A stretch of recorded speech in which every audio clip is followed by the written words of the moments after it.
Hey Gumshoes, welcome to another A Murderous Heart Live. Today was a big day. It was, in my opinion, it was a really big day, and not for all the obvious reasons. So we're just going to jump right in. First off, I just think that both Trina and Detective Duncan knocked it out of the park. Yeah, I had a comment on the community tab about it, and it's kind of funny, because I know that trolls are following this channel very closely, but my biggest issue with trolls is like they just are never like intelligent. Like they're just never like analytical. Like, sometimes I get pushback from people and they're like, hey, but you know what? We also knew from the landlord that Charles was planning on looking at apartments. And I'm like, oh, right. Good point. Because Kay had said, as an example, Kay had said, she wasn't aware that Charles was, looking for a place to stay when he went to Arizona and was ultimately shot and killed. So like that kind of pushback I love, but like the troll type stuff, it's like it's so hysteria filled that like this person commented, and I'm just going to point out this one, like the Colby thread, like I am not even looking at that, like, because I can see all the comments that come in and I can see what post they're on, and if it's on that thread, I just don't even look at it. I just keep scrolling because it is pure hysteria, and I strongly suspect it's mostly three people all talking to each other with their socks. But anyway, but one troll commented on well, I shouldn't say troll. I should just say a person who leaned toward like kind of lowbrow, hysteria-filled comment. It was like, it was something to the effect of, like, do you take back what you said about Trina being a crowd pleaser? And I'm like, anyone who's watched my channel for very long would know I am not a name caller. Like if I am, it's more like in an act of just frustration, or like calling, Chad the kind of dork who wears like, dark socks with Reeboks, kind of thing, like, something like that. But I'm not like, even like with my mods, though they can attest to this, when I am addressing something in a live that I know, things could get heated, I'll tell them, please do not call, like if I'm addressing something where someone lied, please avoid calling this person a liar. Instead, I'd really rather address the behavior, like this was proved to be a lie, or I suspect that this is a lie. But I think with pretty rare exception, do I ever just like so and so is a liar.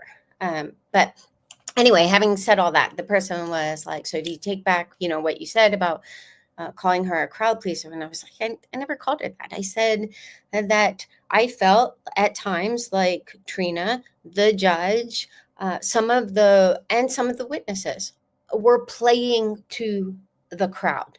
And there were crowd pleasers, like there were jabs at Lori, and then witnesses, especially like the civilian witnesses, were trying to out job. At least it came across to me that way. And for me, and I am a bit of a one-trick pony, I don't really get into that kind of thing because I am like very focused on, okay, less theater, more evidence. And my concern going into today was, and I've said this all along, I thought like if they were trying to prove that Alex didn't shoot Charles in self-defense, I think they were presenting a pretty strong case. However, Alex isn't on trial, and it's, and their burden of proof has been to show that Lori actually participated in the planning and the execution of the murder. And that I felt like the state was pretty light on, but I've also said they didn't have a lot to work with. And but anyway, so, having said all of that, my impression of today, we were probably an hour in, and I was like, yes, okay, now we're hitting on conspiracy.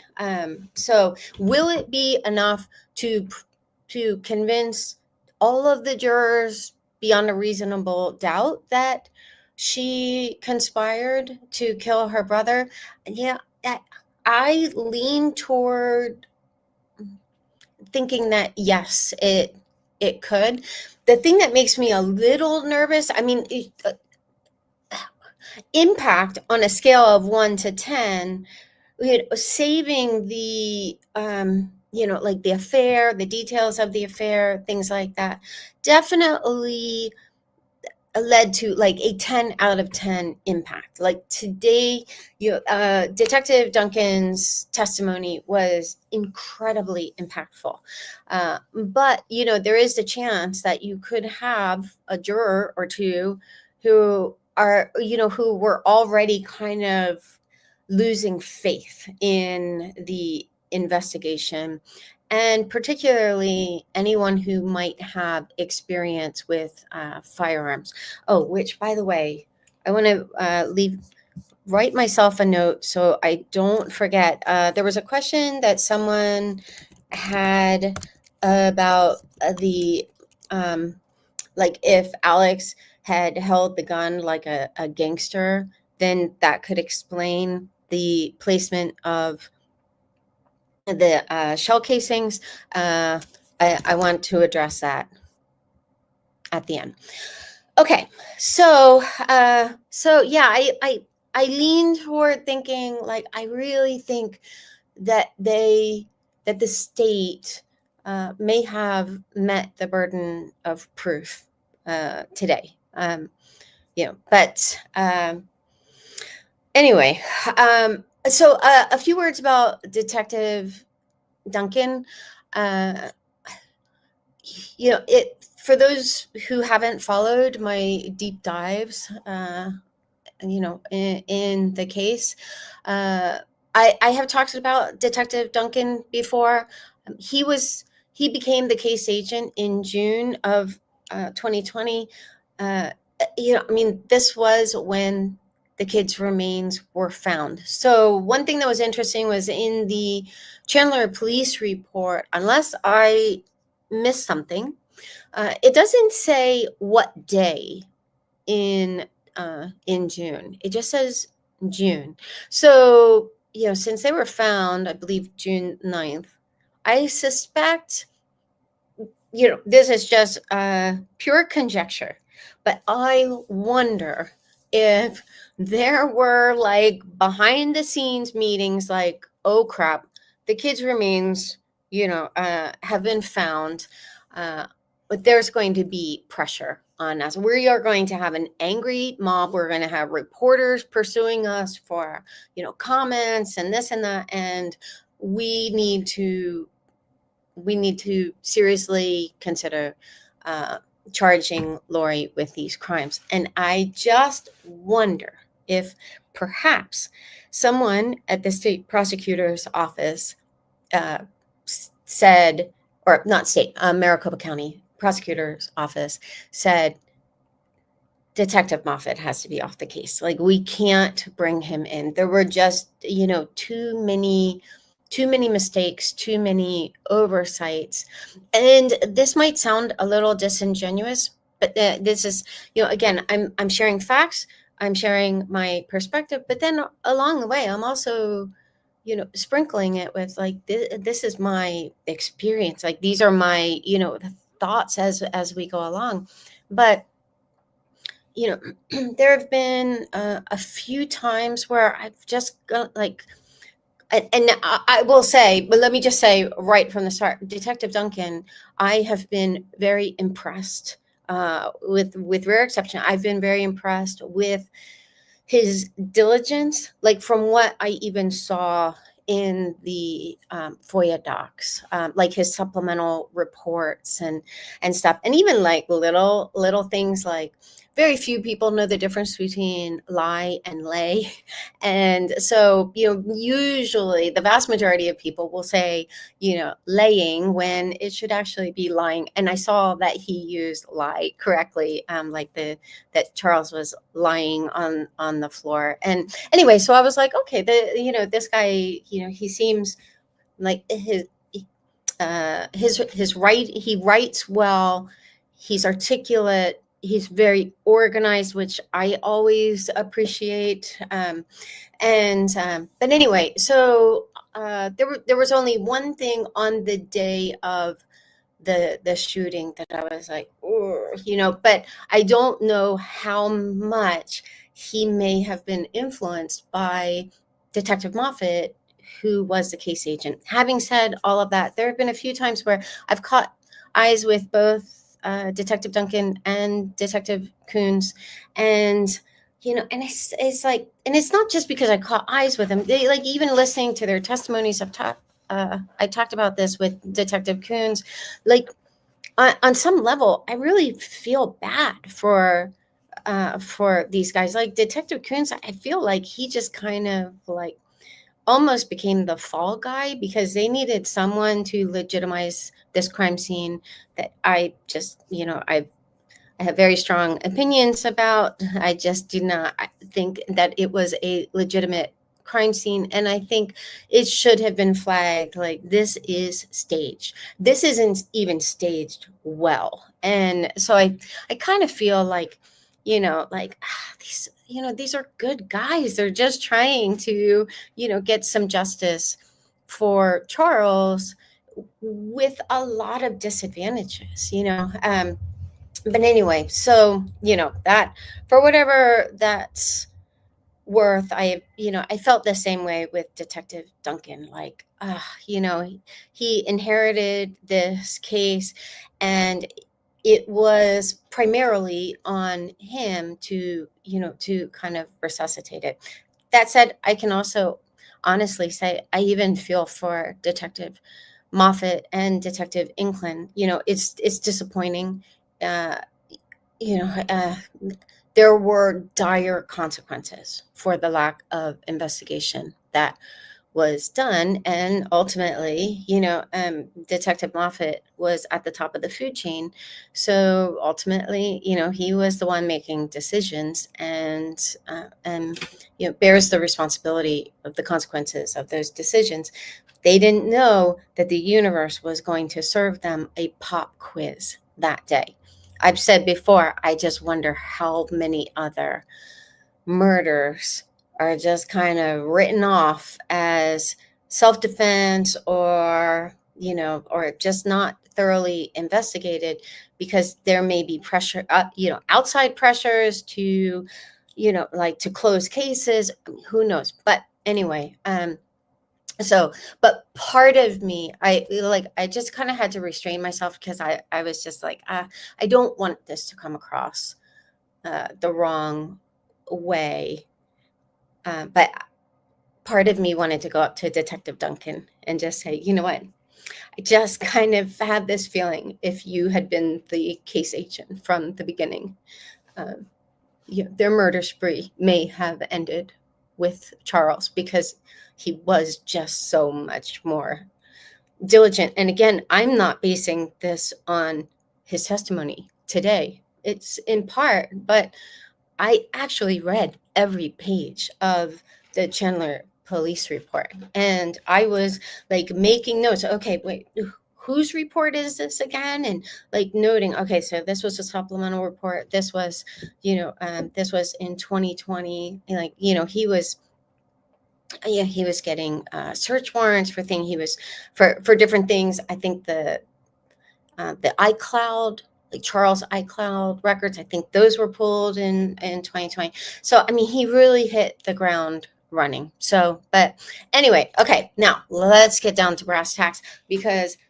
there is, and I don't mean this like as a manipulative teaser, but I will say there was one detail that I was just like, why does that sound familiar? Why does that sound familiar? And I just made a note to check on it. And I am going to submit my theory for how Lori found out about the intervention. Doesn't mean that it's how she found out, but there was one detail, and I really think they were trying their best to protect this person, but it just so happened that when I checked it with my timeline, and I don't mean this in any kind of self-congratulatory way, but I mean, I was researching, Janice was like looking up a video for me, like right up to the moment I like, threw some lipstick on and went live, I mean,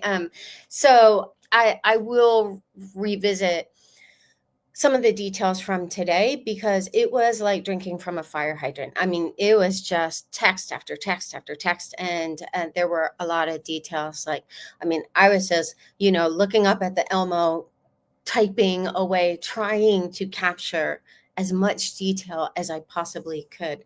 But okay. So that will come. I'm just going to kind of go like chronologically through the day, because that will make the most sense. Okay. The one thing that I mentioned, that at first I was just like, what is up with Detective Duncan? He was the one who had noted in the original police report. Yeah. Let me share my screen.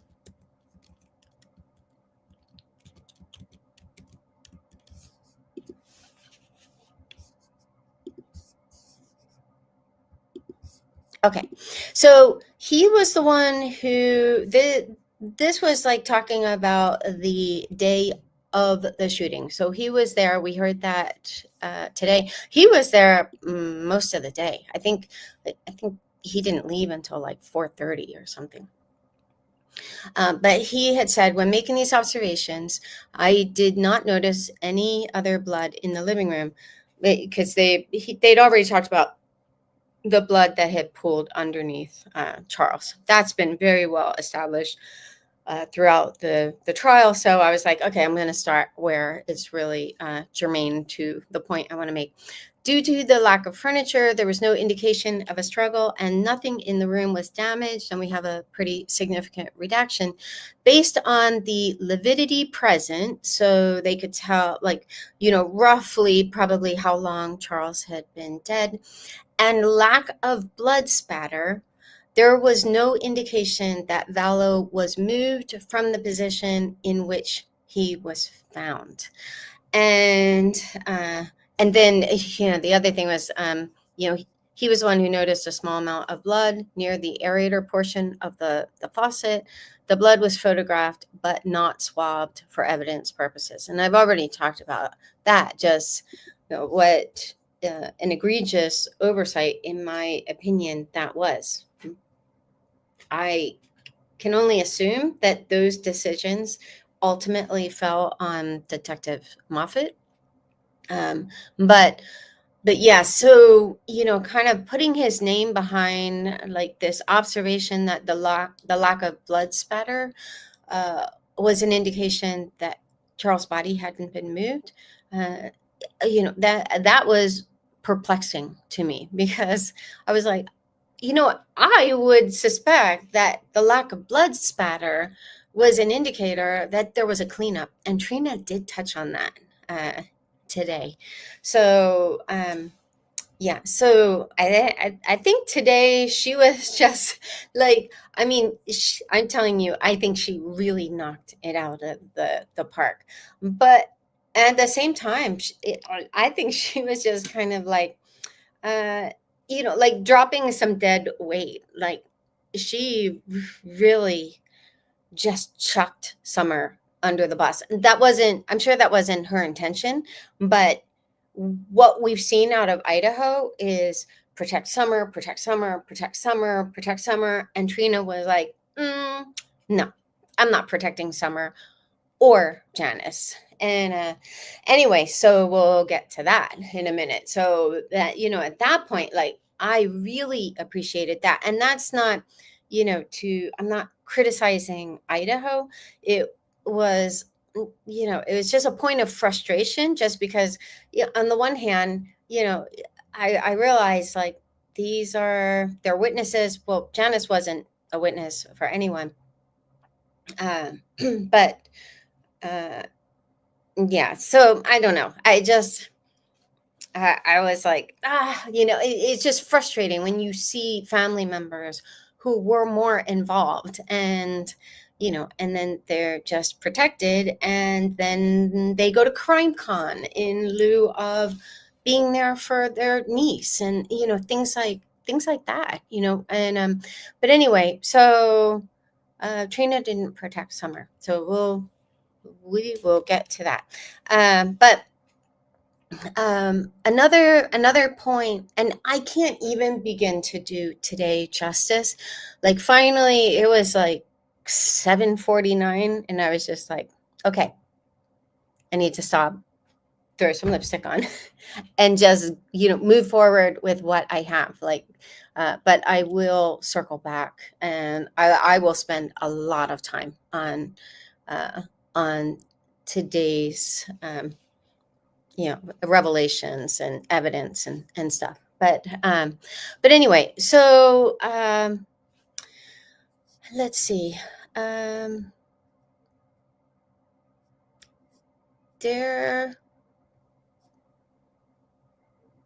Okay, Trina also, she brought in Chad and Tammy Daybell. And, like, I wrote in my notes, now we have conspiracy. And then she started, like, bringing in, just like snippets from, like, the James and Elena story. And, you definitely saw that, it was like, once Charles was dead, they were in, a full illicit affair. So I would imagine she's going to really, pound this point more in her closing statements. But I was really glad that she brought that in. There was one funny moment where she asked Detective Duncan's, what are iClouds, and then she followed up, because I'm sure she was like, oh no, and she was like, I say that, I say that, it's a cloud, but whatever. I say that, yeah, I say up there. That's right. She said, I say up there as if it's a cloud, but whatever. And I really thought that was cute in an endearing way, because, and then Detective Duncan was like, well, iCloud records, blah, blah, blah, blah, blah. Anyway, another thing we learned was, and we already knew this, but it was mentioned more in passing on another day, that they were able to leave in Charles' rental car because they didn't have a search warrant for his car. Only, like, they had a search warrant for the Jeep, for Lori's car, and for Alex's truck, but not Charles' rental car. And so I thought that was unusual, just because for multiple reasons, but since they, since Lori got new sandals for herself and Tylee, that, kind of suggests, like, that they, there may have been, like, traces of blood or something like that. But I don't think it was, like, that major of a point, but I still think it would have been in keeping with a due diligence. But she also really hammered the point that Charles would have laid dead on the floor for roughly 45 minutes before Alex called 911. So I was really glad that they that they made that clear. Like, okay, so we were initially thinking that Charles was shot like roughly 5 minutes before we got there, but then we realized, within short order, that he had actually had been dead on the floor for roughly 45 minutes before Alex called 911. And then Lori really shot herself in the foot, because when she told Detective Inklin that she already knew that Charles was dead, because that happened while she was there, then they were also able to make the point, well, did Lori call 911? No. And then the jury found out that Alex not only called Lori before he called 911, but he actually called her twice. And he told Detective Moffat that he didn't call Lori at all. I don't remember them hitting that point today. So if they did, like I said, I mean, my hands were flying just trying to capture as much as I could. I just don't remember them making that point that he actually lied to Detective Moffat. But they also might just be wanting to kind of shy away from as many mentions of Detective Moffat as possible. Okay, so for me, this was a big one. Exhibit 222. I have never heard before that Adam called Alex on July 9th at 1:21 p.m. So he said they said that he called Alex at 1:21 p.m. To see if he could stay with him. Okay, that's fine. What really caught my attention, well, it's not fine. Actually, no, let me take that back. That's not fine. Just because, like, right from the get-go, by his own admission, he told Detective Moffat when he talked to him almost a month after Charles was shot and killed, that Alex believed everything Lori said, and backed her up. Then he even suggested that, like, he actually told Detective Moffat about Alex tasing Joe, and there was a life insurance policy. So he didn't come out and say, I think they killed her third husband, but he was like, he tastes it, like, he just does whatever she wants, and this is a pattern. So from the get-go, I've already talked about this, like, last night. This was supposed to be an intervention. Charles did not want him to reach out to the family. He just didn't he didn't want that. He made that clear. He wanted Adam and possibly Brandon and and Charles to go with him to meet with the state president, Holmes.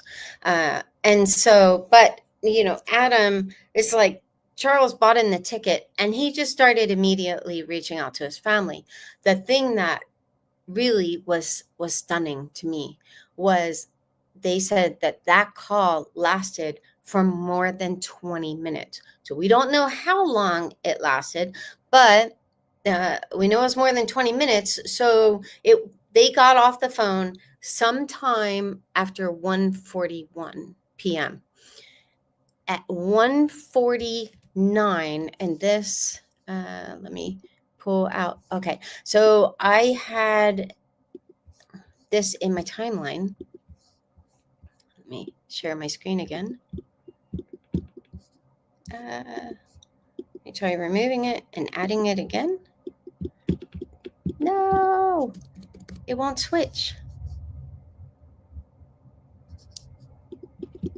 I don't know why it won't let me.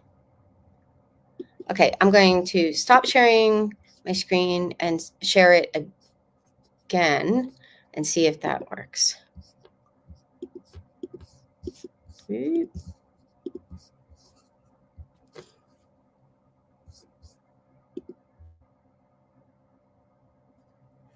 I am also going to try to, I wonder if it's a Wi-Fi issue.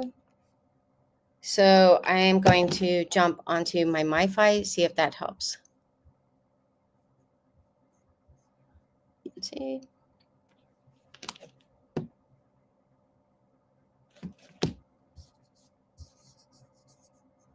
All right, well, now at least it's sharing. So hopefully this will work.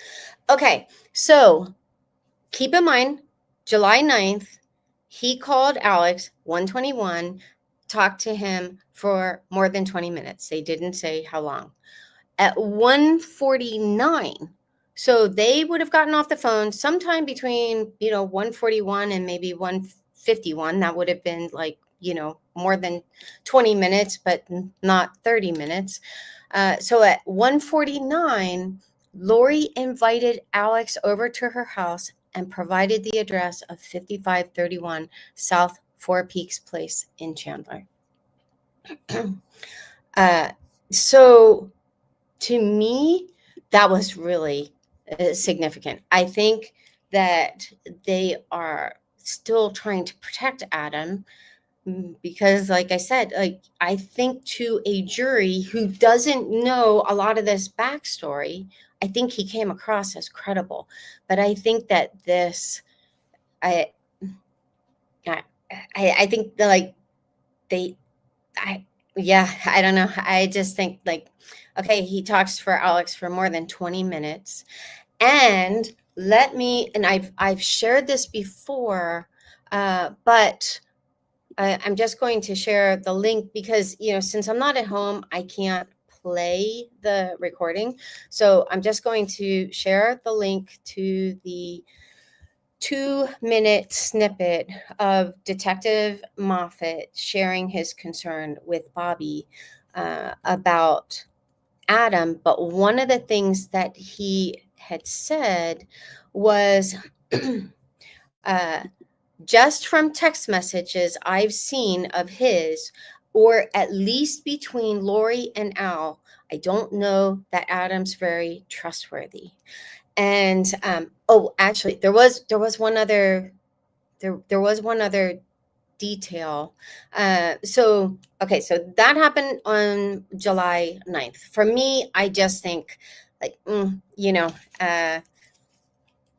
I just think that that's very concerning. But then the morning of July 11th, the morning that Charles was shot, we know that Adam, we knew that, like, there had been a text exchange between Adam and Charles from 7:35 to 7:37.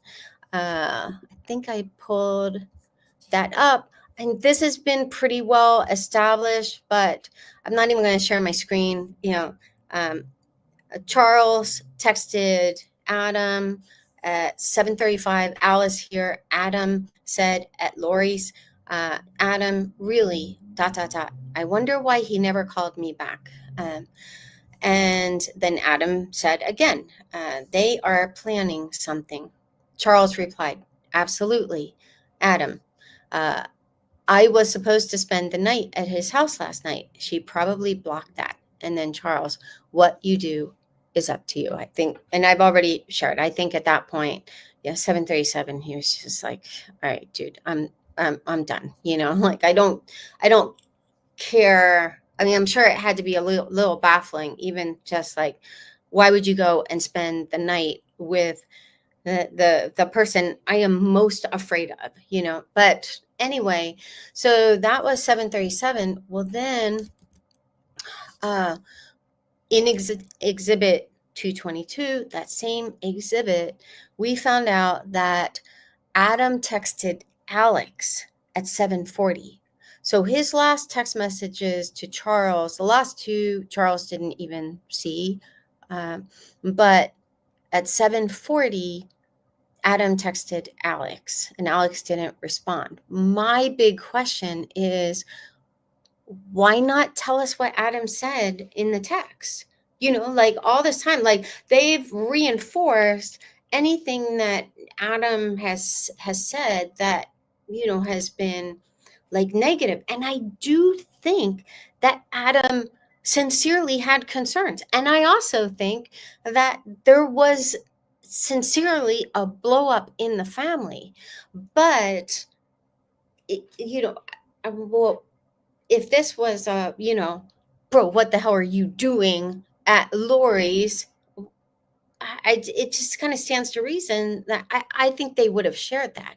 So then I just thought back to, like, when I think about that call between Moffat and Bobby, I've kind of focused more on the fact that he said that Adam may have called Lori after talking to Charles. We don't know, like, well, when was that? Like, what conversation with Charles, was followed up by a call from, I'm assuming, Adam's phone to Lori's phone? Why did Detective Moffat say he may have? Is it because all he can say is a call was made from Adam's device to Lori's device, or what is going on? But for me, seeing that, and again, I don't just have it like out for Adam, but I do think that they were, like, once again, I'm going to use this phrase again. I've used it quite a bit because it best describes what's going on here, in my opinion.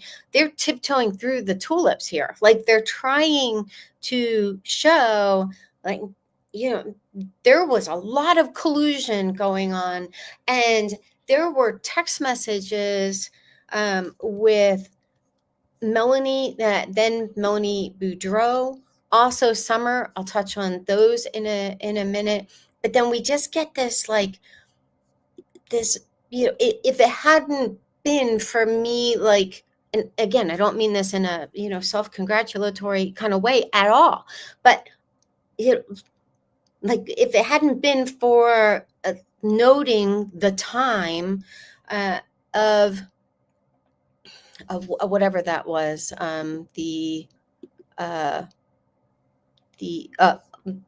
Lori inviting Alex to her house. Now, this wasn't when he came over to stay. This was the 9th. So this was the night that, like, Lori would later say, my whole family's over with all the kids. It's chaos. Melanie Gibb wanted in on the action. Even when Lori didn't want her to come over, she was like, are you home? I want to come over. And Lori didn't want her to come over. She just came over anyway. So there was a lot going on, excuse me, on the 9th. But yeah, so and a lot of phone calls and stuff like that. But it, that was the only thing that I had ever found with a timestamp in the Chandler police report that was, like, earlier in the day. So do with that what you will.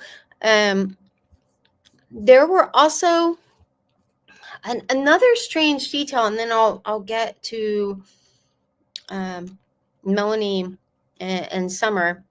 It's like I said, it kind of felt like Trina just threw them under the bus and even backed it up, But there was one strange detail with Zach Cox, where I don't know really, like, how it fit, except it was like Melanie, having this text exchange with Lori. I'm just mentioning it here because there's the tie-in with his dad. But Melanie texted Lori, excuse me, at 7:48 a.m. So Charles had already been shot. I think on the day of, like, there were text messages between Lori and Melanie that were deleted. Let me look that up.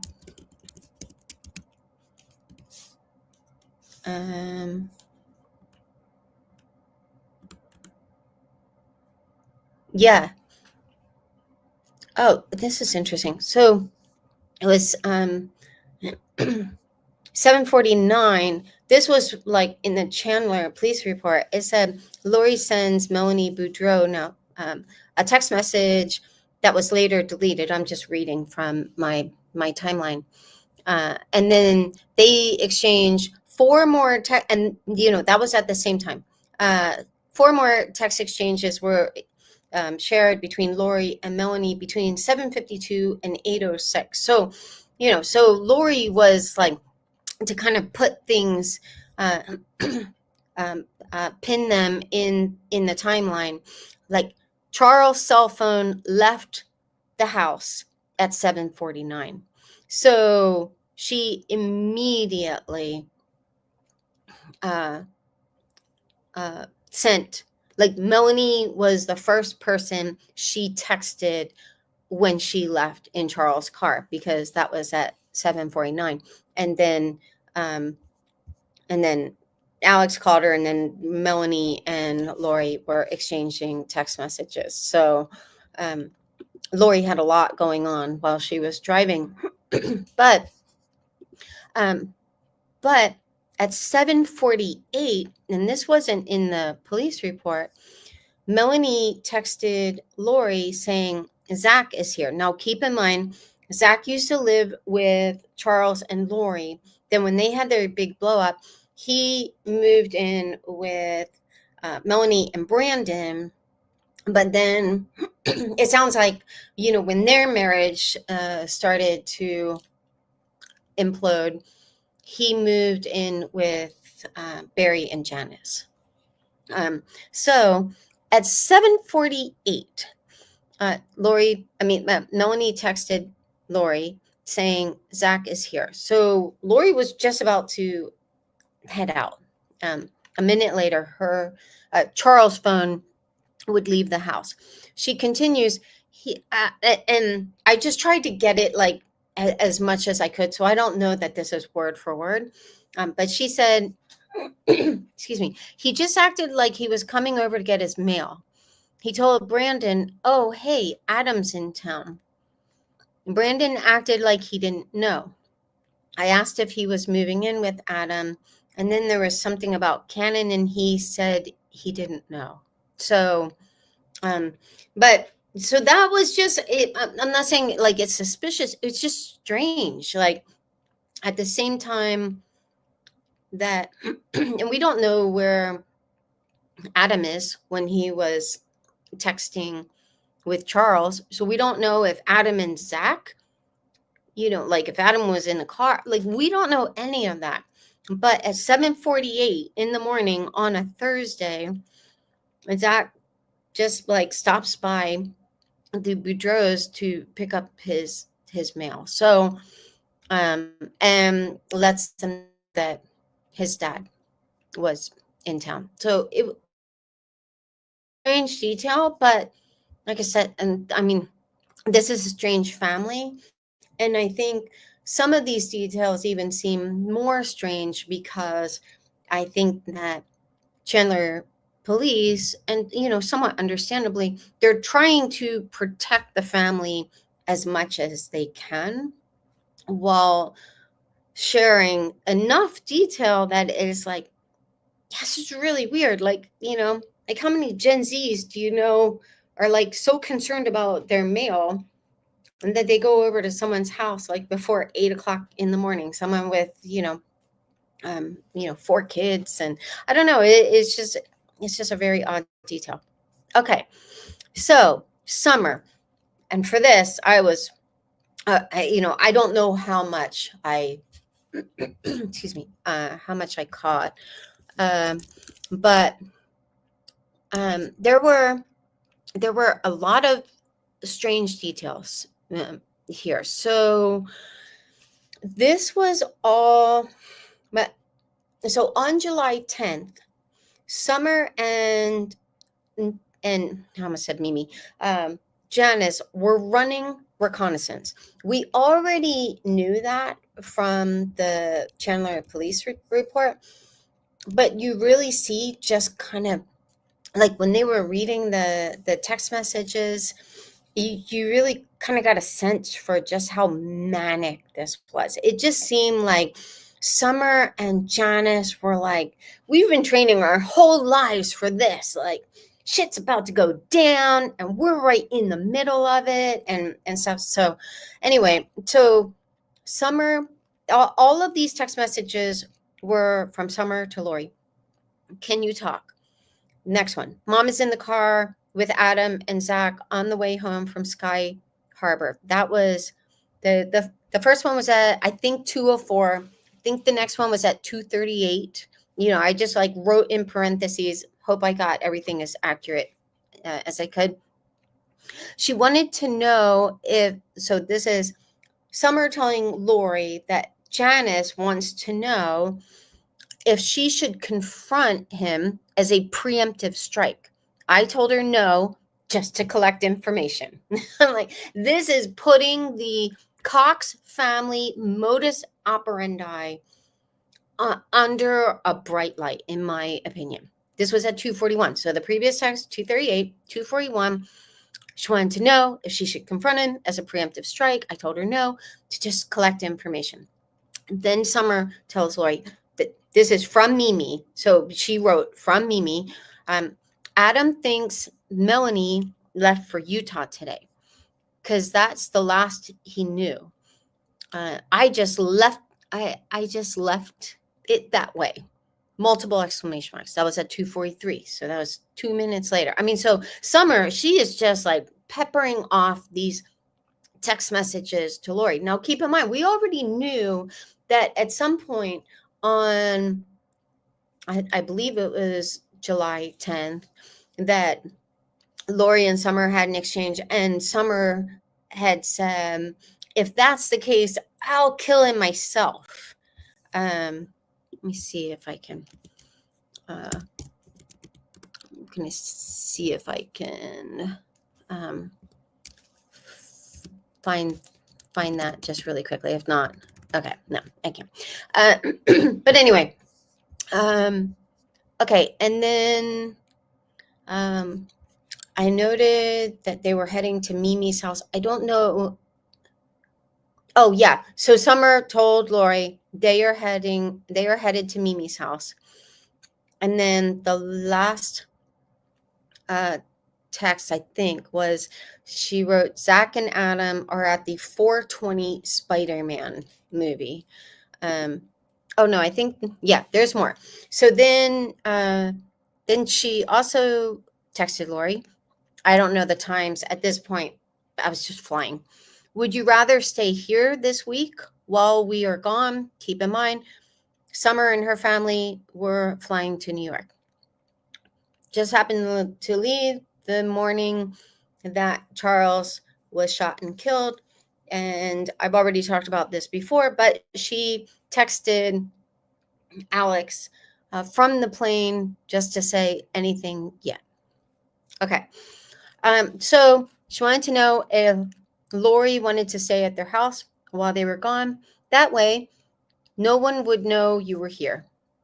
I can tell Zach we are putting Zeus in a kennel. So Zach was supposed to go over to Summers and dog sit. So Summers just like, well, I'll just lie to Zach and tell him we put, I'm assuming her dog's name is Zeus, in a kennel. Zach and Adam are still playing phase 10 and eating. I mentioned that in another live, I think this week, that it was just like such a strange detail that Summer mentioned when she was interviewed by police that Adam and Zach, that she had played cards with Adam and Zach and I think had dinner or something. And I'm like, this family is so freaking weird. Here, there's like, everyone knows about this intervention, but like no one's talking about it, again, if all of this is to be believed. But I asked them if they wanted to stay here tonight, and Zach said no, he's going to stay at Mimi's, and Adam said he was waiting for Al to text him back. And then I'm not sure if this is my note or her text. No mention of anything related yet. That might have been my note. I don't know. But the last text that I have from Summer to Lori was Adam and Zach just left to go to Mimi's. So, I mean, they were just monitoring Adam and Zach's movement. And you know, again, I think it supports that there was a deepening, like there's like this dichotomy, because clearly there is friction in this home, or in this family, not just in a single home. But then there are these other details where it's like, well, what did Adam talk to Zach? I mean, sorry, what did Adam talk to Alex about for more than 20 minutes? And then why was it that right after that, Lori asked Alex to come over? So this was all in preparation. This was the day before Adam and Charles actually landed in Arizona. So yeah, just lots of weird stuff. Melanie's text messages. So we already knew that Lori had texted Melanie that she needed to talk to her ASAP. Or maybe that was Melanie. Let me check one other. Let me just check something.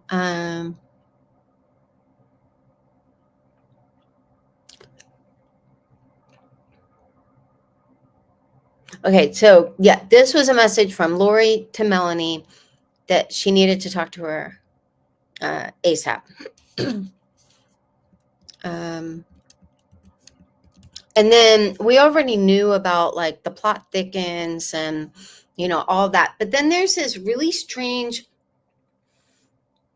text exchange between Melanie and Lori where I couldn't even really follow it. Like when I say like I am going to need to take some time to really digest these text messages, that is kind of one thing that worries me a little bit with the jury, just because it was like so kind of spray and pray that, you know, like I know this story pretty well and have approached it as a timeline. There is a part of me that kind of worries, like, how much of this did they absorb? The difference, though, is they actually have access to all of these text exchanges and could go back and reference them. Hopefully, they will see them as significant. Excuse me.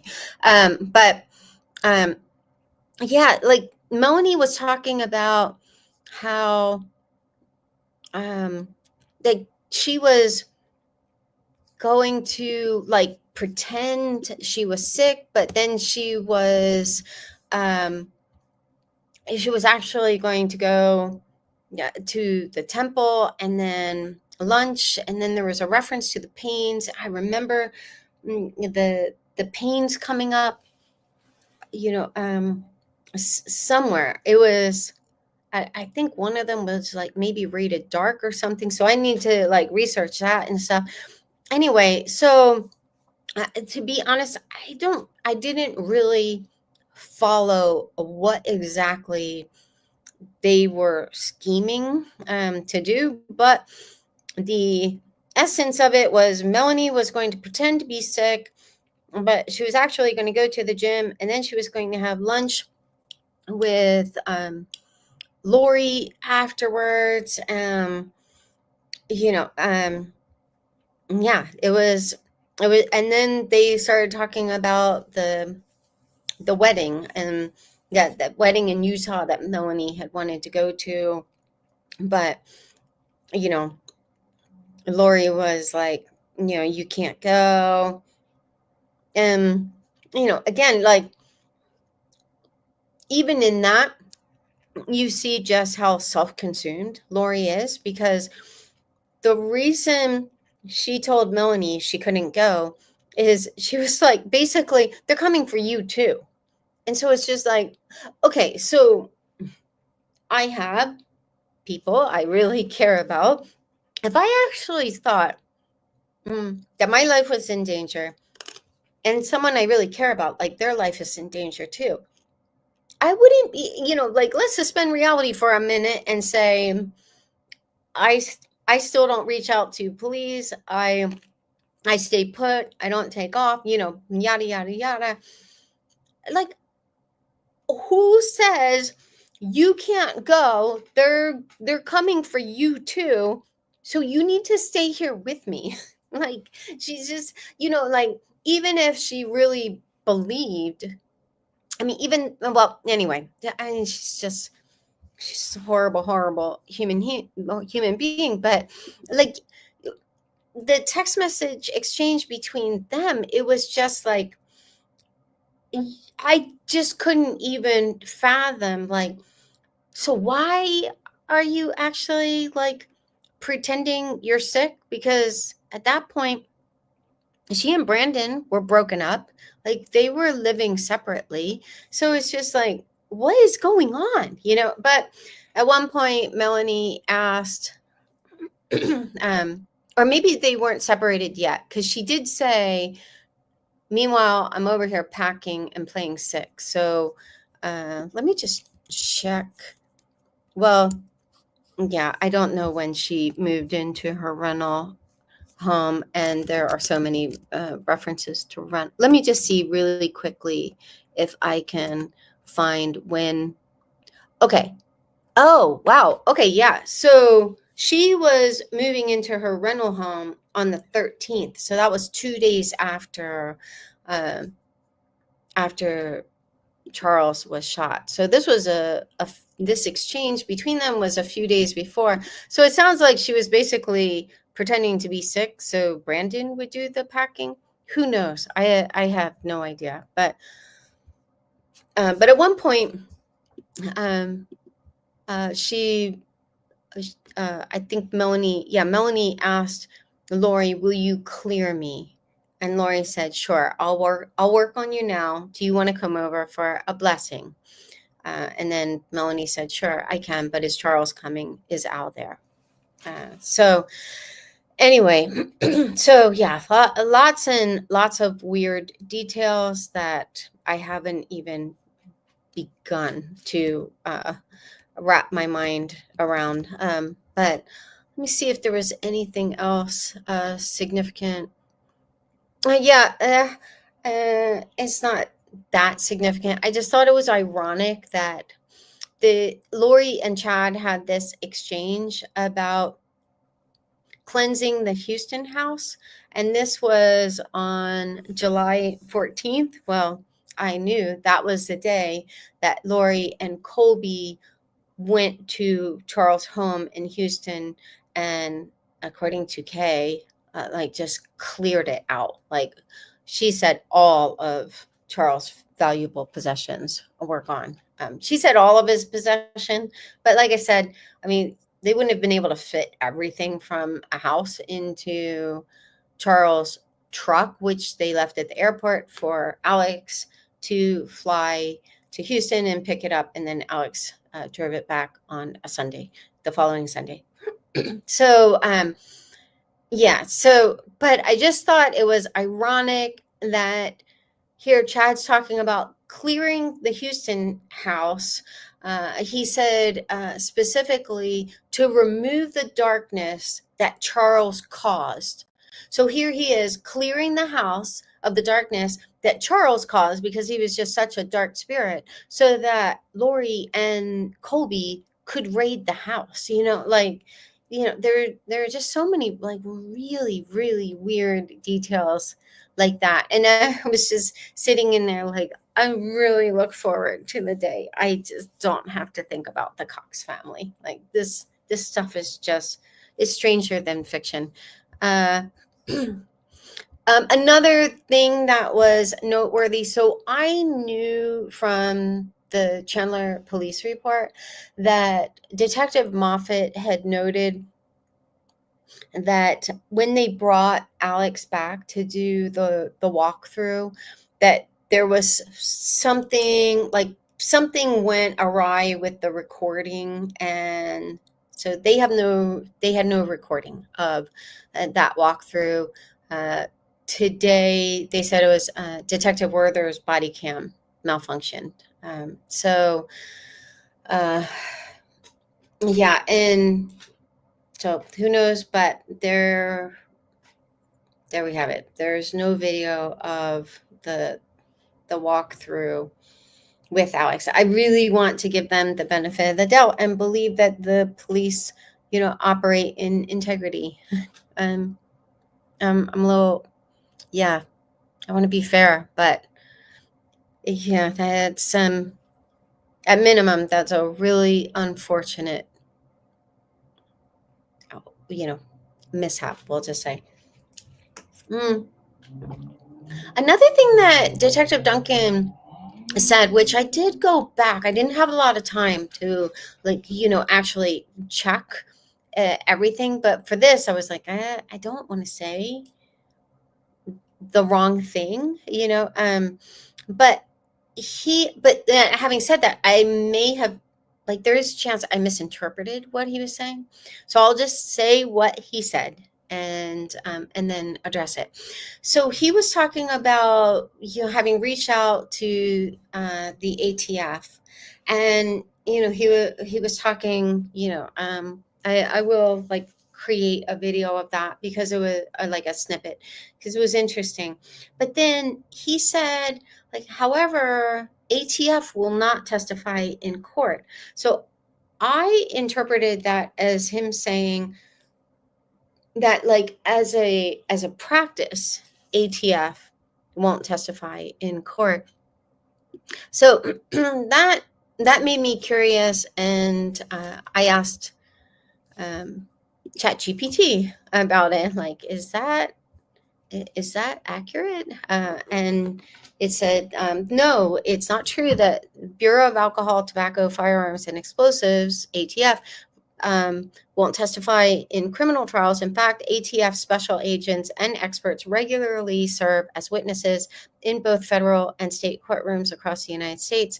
And, it shared more details and stuff, but it referenced specifically the Karen Reed murder trial that ATF agent Brian Higgins provided testimony regarding digital communications. So again, I may have misunderstood what he was saying. So feel free to fact check that.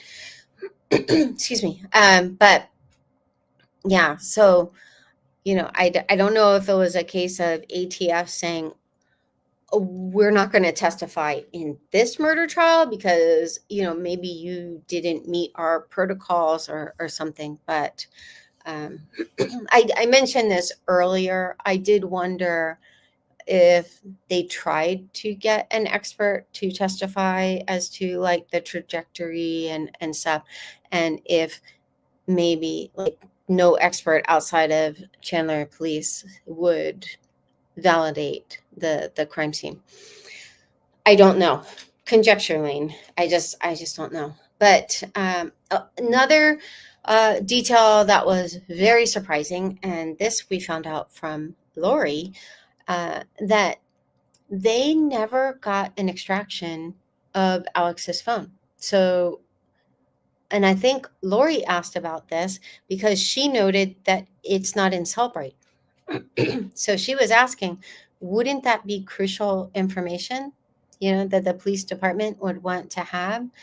And this was I was very surprised. And Detective Duncan, I think he was really trying to address this and gingerly, there are two different ways we could get that data, either through consent or a search warrant. And I think she even asked, did you ask Alex's consent? And I think he said no. But then they also didn't get a search warrant for it. But then she kept pushing, and I thought she was doing a decent job as a defense attorney in bringing this up. Excuse me. But then Detective Duncan, he actually said, would I have done it? Yes. Like, would he have gotten it? Yes.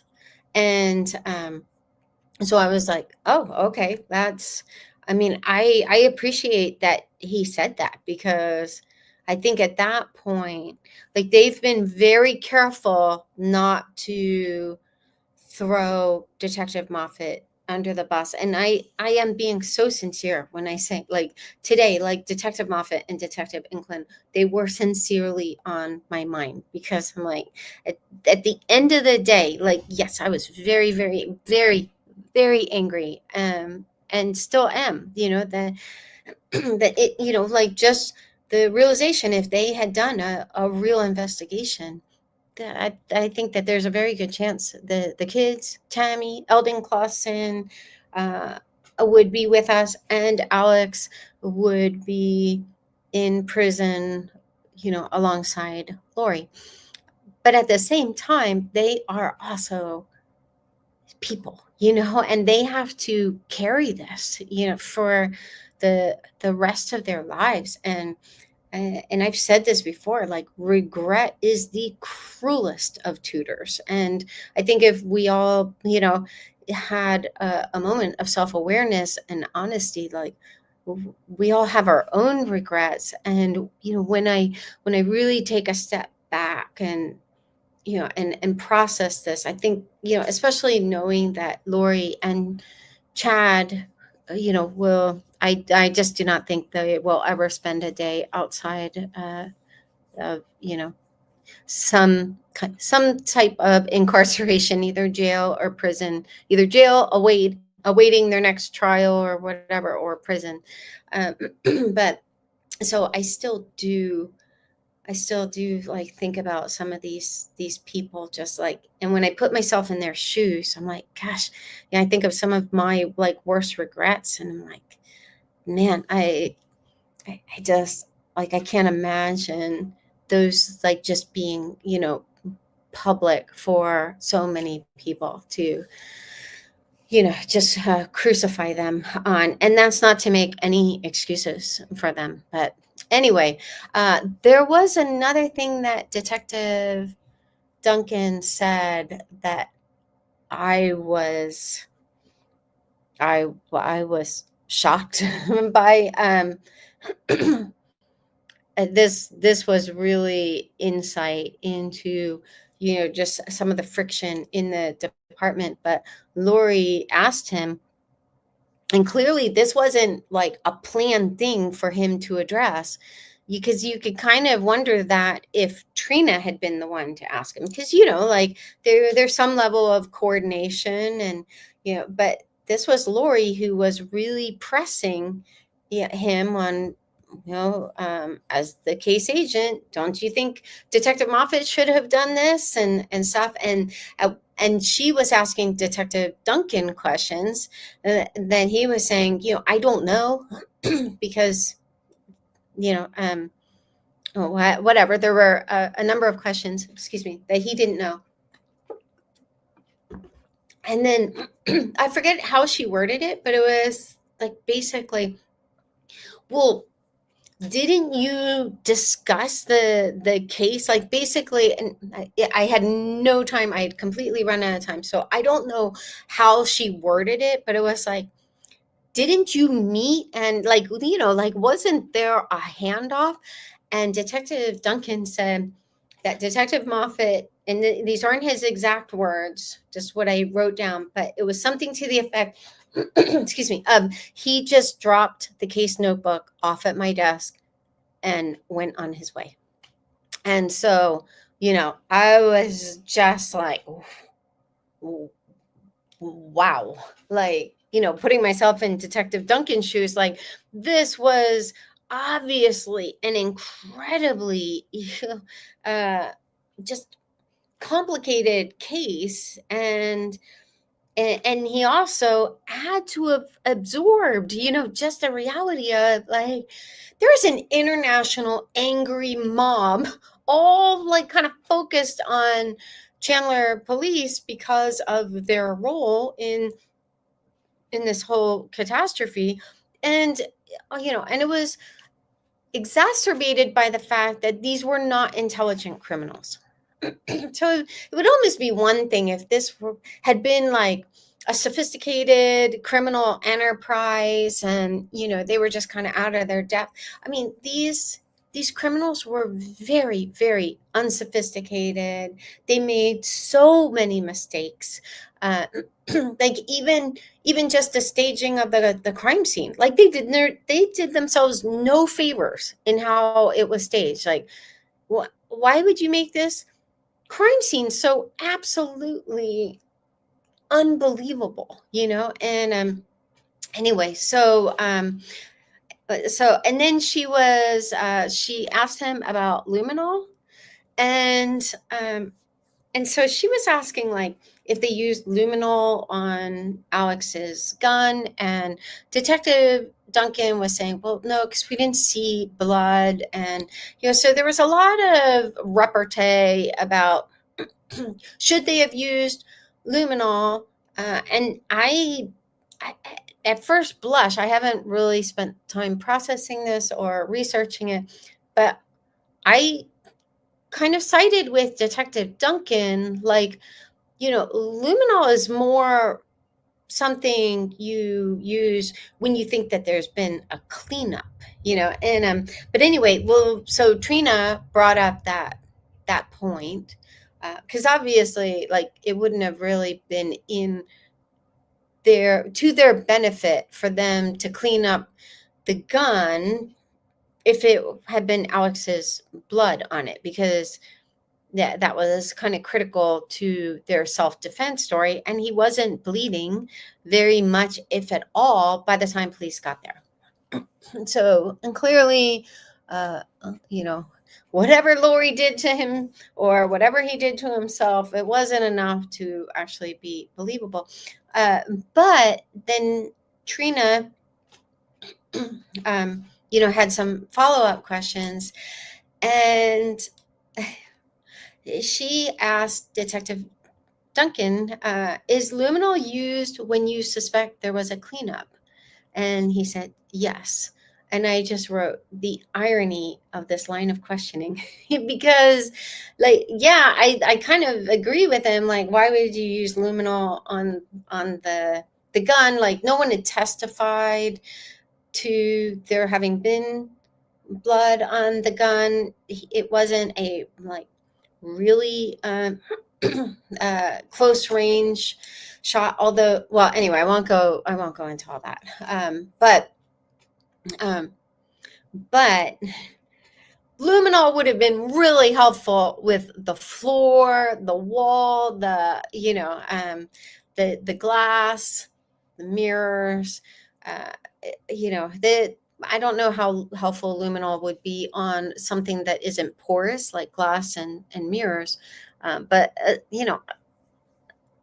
absolutely the floor, because even if they used OxyClean, which removes, it like makes luminol ineffective in detecting blood, there were grooves. So, and it really looked like Alex did most of the cleanup. And so, there's a good chance, like, it's hard, even having watched true crime, it's hard for them to get in all of the grooves, so if they had involved, like, forensic chemists and, people like that, and had actually, treated this like a crime scene, I think even if they had used OxyClean, and that's public information. Like, if you just looked up, how to, obfuscate blood, to make it not detectable by luminol, or, whatever. There's an article that's out there from 2009, but because it was a wood floor, it would have been a lot harder for them to really, like, remove all evidence of blood. And there should have been significant blood spatter. So, and I think I think Trina even asked him a question about blood spatter. One of them, let me see if, I'm not sure if this was Trina. It actually might have been Lori. One of them asked, oh no, okay, so this was Trina. She asked, did you check for blood drops, smears, or spatter? And he said no. And he said the only place where there was blood was the faucet. And she also asked, I have in my notes, did you look for anything that would have indicated a cleanup? And I don't have, I think I was just like juggling so much. I didn't record the answer, but I'm pretty sure the answer was no. So, and even with the faucet, it was, like I said earlier, it was noted that they took a picture of it, but they didn't send it in for testing. So, and as I've mentioned before, there were 2 men in that house who bled. So to not send it in for testing, I think, was a pretty egregious oversight and does open up a door for reasonable doubt. Like, I just don't think that they can definitively say there was no evidence of that, Alex bled significantly. If they tested it and it had turned out to be Charles, that would have helped. What would have also helped would have been if they had bagged the trash and the laundry and had actually looked for rags or, something like that. If they had done that, then again, they could have made a case for, okay, we checked all the trash. It was trash day, so we pulled the trash can. I mean, Alex was sitting right next to the trash can, and Lori had the trash can out bright and early. There was only one other house in the crime scene photos that had their trash can out at that time. But yeah, and the recycling bin, like, is a large trash can that was still in the garage. But anyway, so so Trina wasn't left with a whole lot to work with in that regard. So that's just kind of a fast and furious accounting of the things that stood out to me. Like I said, that for me, the biggest surprise, just, it wasn't even highlighted today. It was just like one detail that was like a passing detail, like, anyway, it was a 20-minute conversation, blah blah blah, and then I was like, I was glad that that particular one, I just happened to capture the time. But anyway, okay, having said all of that, I will open it up for questions. If you have a question, please put the word question in all caps or use like the question mark emoji. And yeah, I'll look to see if my mods have any. I didn't pull that up ahead of time.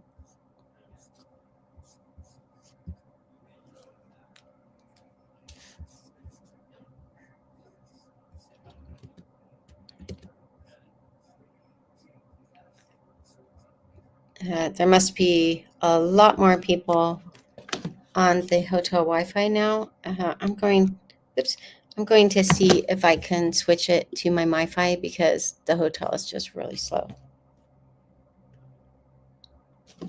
Let's see here. For some reason, it's not popping up. There it is.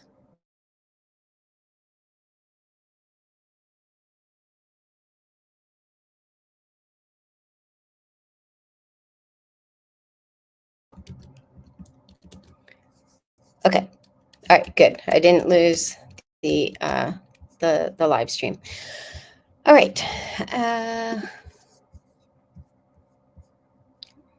Okay, I see we have some questions. Should have pulled this up ahead of time.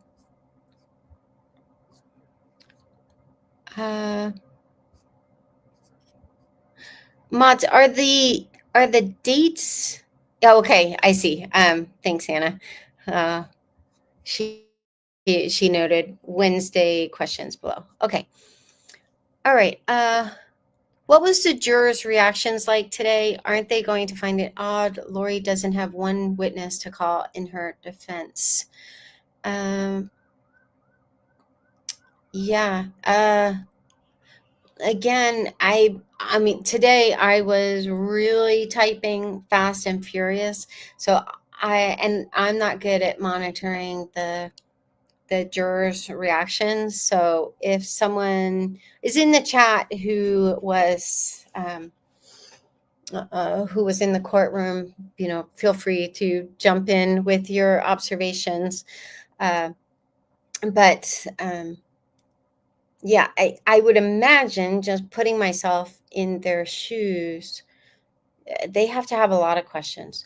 Oh, there was one thing I forgot to mention.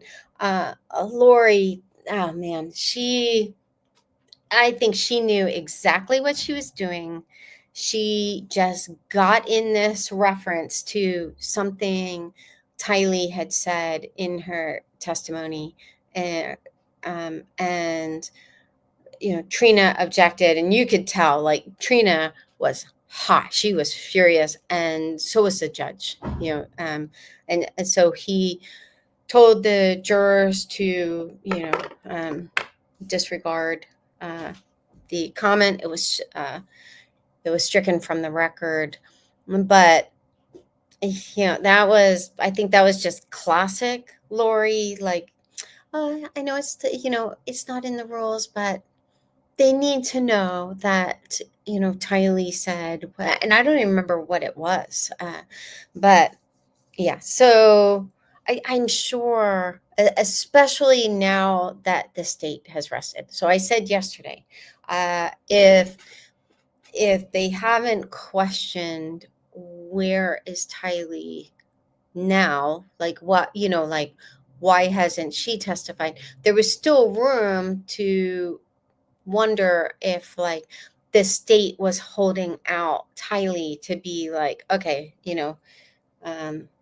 she's going to be the batter that just brings everyone home. That was Detective Duncan. But now that the state rested, now I think they would absolutely have to be questioning, like, well, clearly, I mean, and now they know that Lori married this guy, Chad Daybell, 4 months after Charles was murdered. And I don't know why they didn't hit on their affair. Like, they really didn't. If they touched on their affair from before Charles was dead, I didn't catch that. But they were back and forth, quite a bit. Oh, you know what? I take that back. They did mention that Lori flew out to Idaho, and then Chad came back with her. I think it was like March 19th or something like that. I don't have it right in front of me, but so they did mention that. But it, again, my perspective, but also keep in mind, I'm trying to capture, like, so many notes, and I'm not paying as close of attention, as the jurors, because they actually have access to, these different details, like dates and times and things like that. So I don't want to misspeak or misrepresent the state's case, but to me, it didn't really stand out that they had been carrying on an affair this whole time. So I don't know if that was like a protocol issue, or if Trina really just wanted to, like, save that for the end, like a ta-da, like they were actually having an affair the entire time.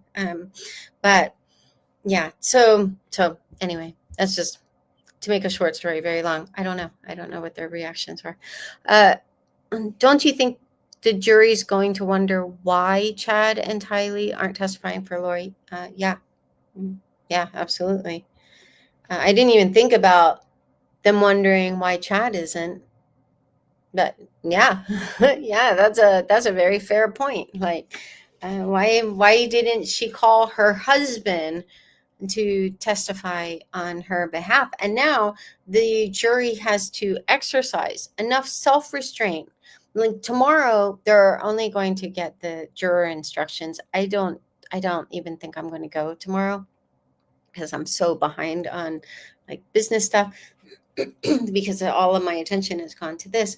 But then they have Friday off, and so they're going to do closing arguments on Monday.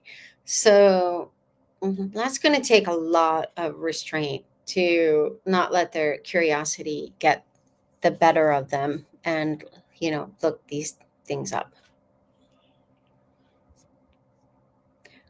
Why did they want to protect Summer and Janice so much in Idaho? I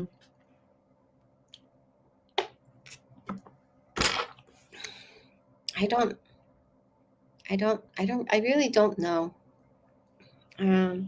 I think,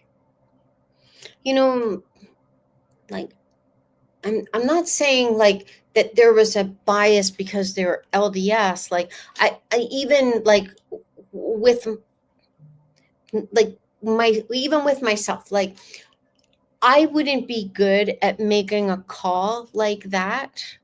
Like I'm good at documenting and all of these things, but when push comes to shove, like when it comes to like actually holding people accountable, and I know it probably looks like I just do this all the time, but my natural proclivity is to err on the side of compassion.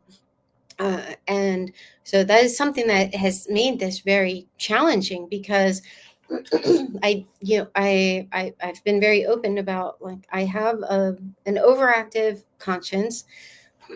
Some of that is a result of abuse. I mean, really egregious abuse.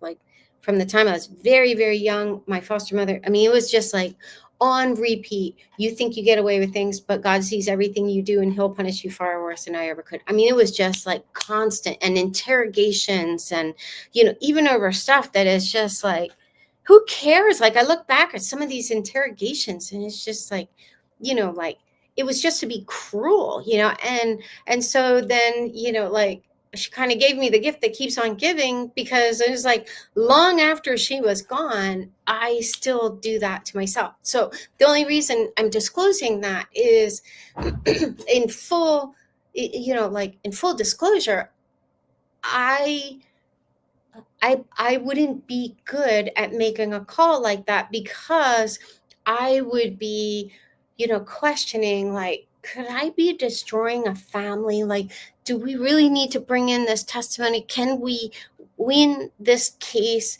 without destroying these families? And these people, like, they still have kids, and and I carry that even myself, even when I'm, addressing some of these issues. And it's not a flex because it's not even something that, like, why would someone even want to admit that they deal with that?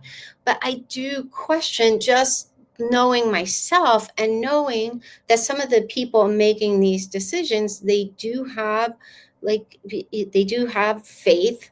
They share even the same faith as some of the people who are involved. And I personally do not believe, I just don't, like, having met a lot of the people who got us justice, got, Tylee, JJ, and Tammy justice in Idaho. I just do not believe that they were allowing themselves to be compromised by their faith, like kind of like we protect our own sort of thing.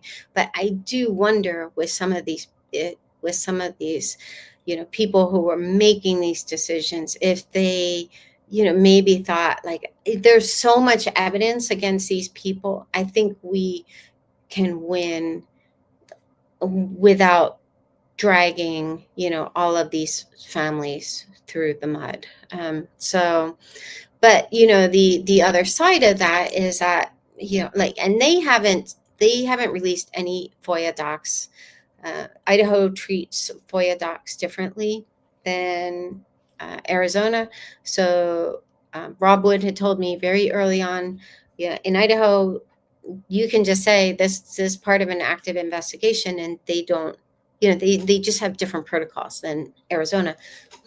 So so we haven't even gotten the FOIA docs from Idaho, but I suspect they will be very heavily redacted. And I suspect, I suspect there may be people who like contend the level of redaction. So, I think in some ways, like that, I think this case is just going to like just keep going ad infinitum. So that's what I lean toward. I don't actually know, because then, like their responsibility isn't to tell the victim's stories. Like I took that on. And so, that's when I started documenting like the timeline and, all of these different things. And a lot of the things that I catch is just because I have this timeline. And sometimes it's not just a date stamp, it's also a time stamp, and but anyway, but their responsibility was just to get justice, for the victims who ultimately lost their lives. And they were able to do that with the evidence that they chose, to present to a jury. So yeah, so that's what I tend to suspect. On the story side of things, that does leave us with these with a somewhat disjointed story. And I think that in this particular case, then you have a lot of family and friends who are willing to fill in those gaps that were left behind with highly revisionist stories, and I think they have just kind of become this cohesive unit, because you're stronger together. And then I'm just kind of this free electron, where people are like, we hate her. And so anyway, yeah, so, but who knows? Wouldn't the text between Adam and Alex been part of discovery? Yeah, absolutely. Because, well, but they only pulled, I believe Detective Duncan said that they pulled Alex's, I forget what he called them. It was like a phone log or something. It was different from like what you end up pulling into Cellbrite. From my understanding, is like, whatever is stored locally on your phone. So that can be like across different apps. That can be, pictures, videos, and not just even just the pictures and videos, but also the metadata. So the metadata will tell you like, okay, where the picture was taken,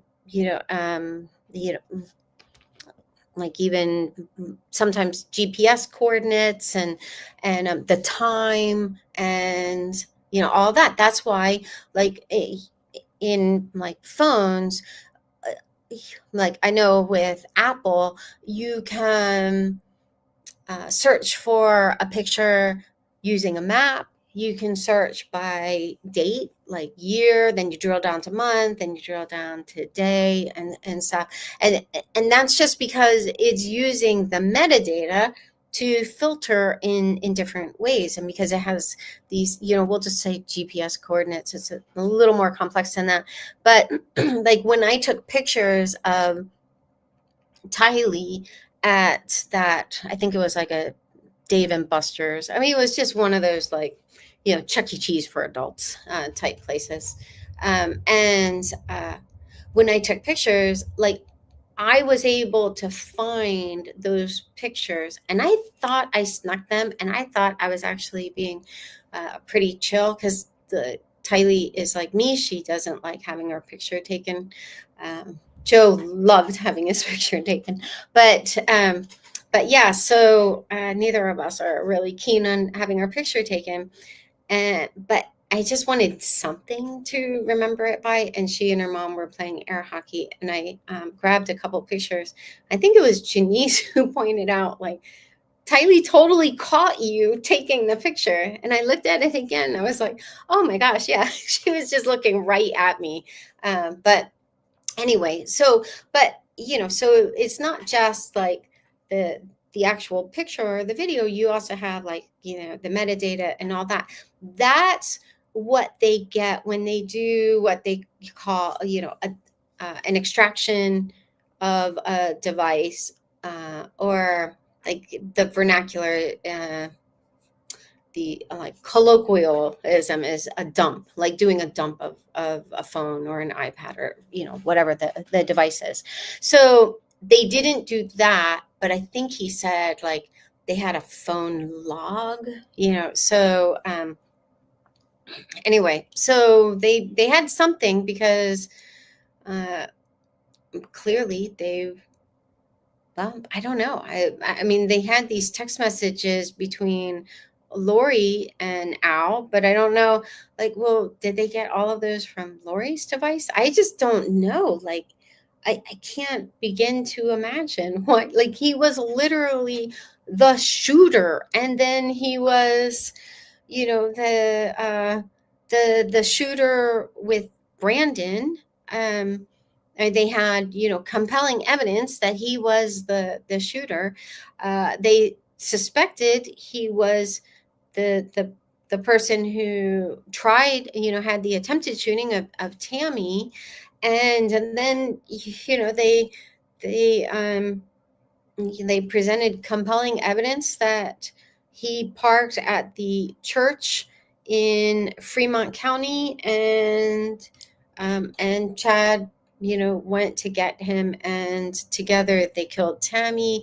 So I mean, he was involved in a lot of crimes. So that was very confusing to me, because I was like, I mean, is it against the rules to ask Idaho, like, if they pulled, like, if they have a Celebrite account? And I know that even with, like, a lot of the evidence gathering, like, they were divvying it up, like, they would have Gilbert police, like, when they found clothes in a gym bag under a bed in one of the rooms, and I can just say Tylee's name fit in the redaction.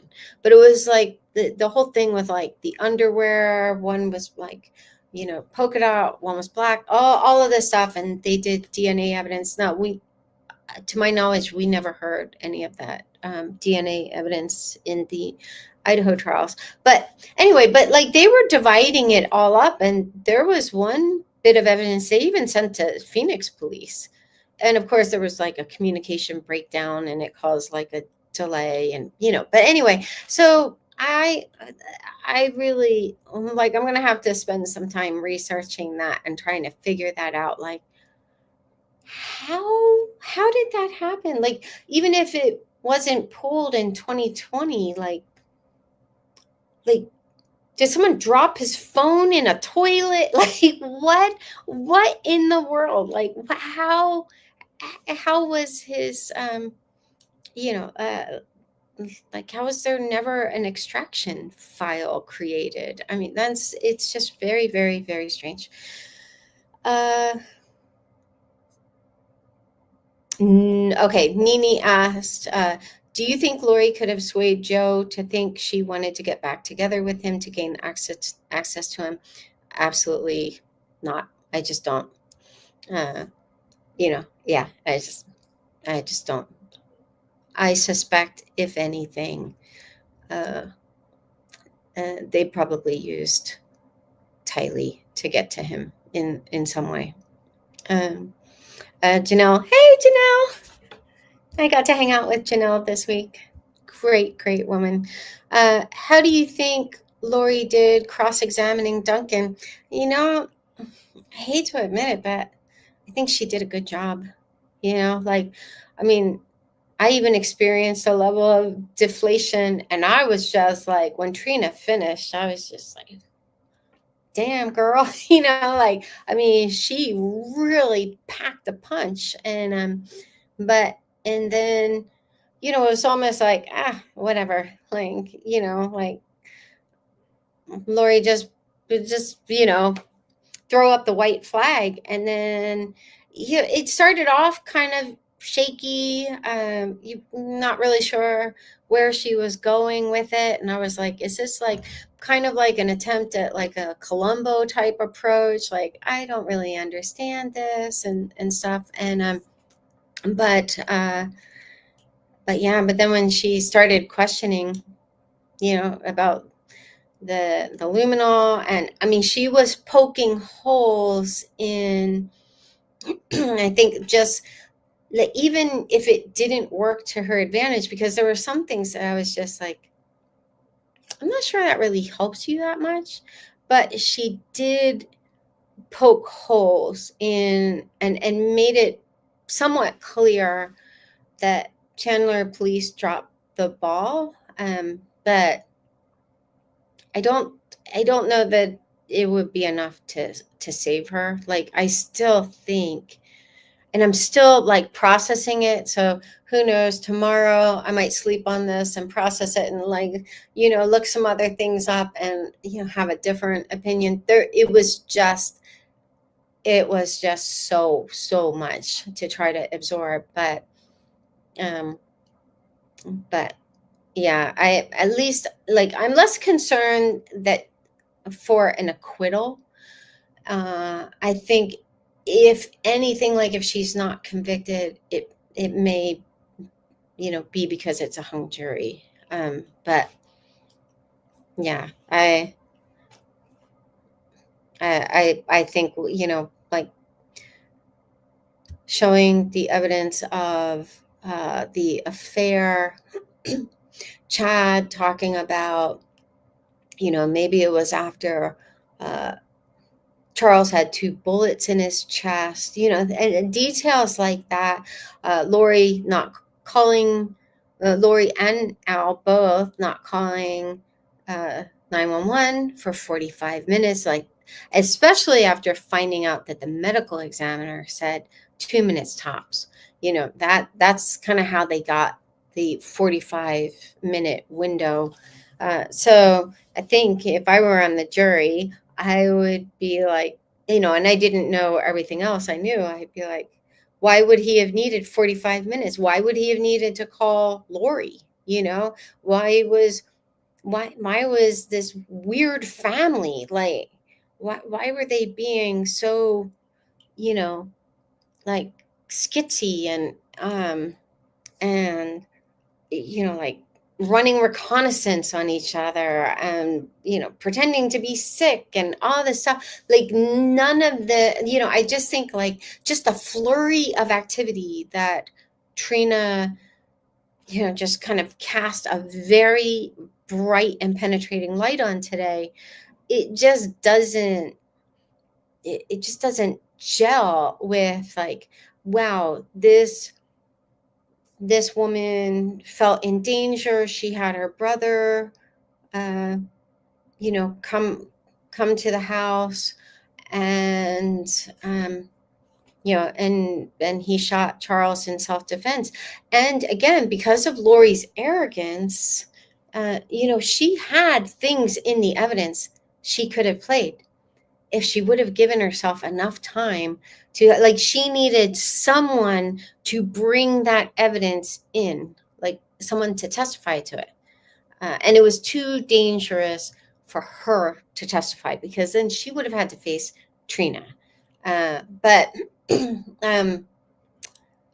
yeah, so, like, I've already talked before about, some of those details. I mean, very specific threats, be looking over your shoulder, I mean, very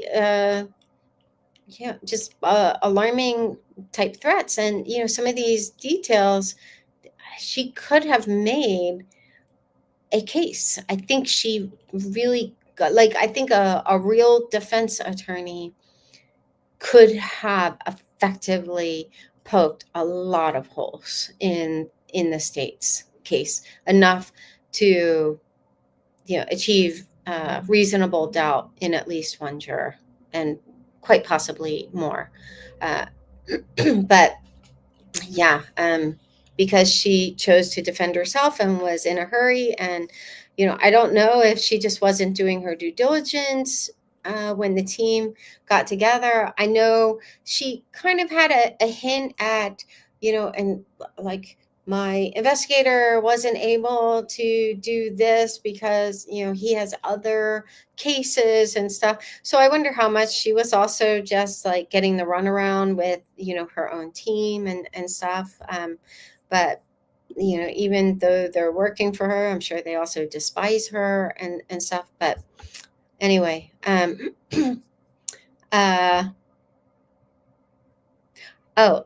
okay, so this is something from Felicia.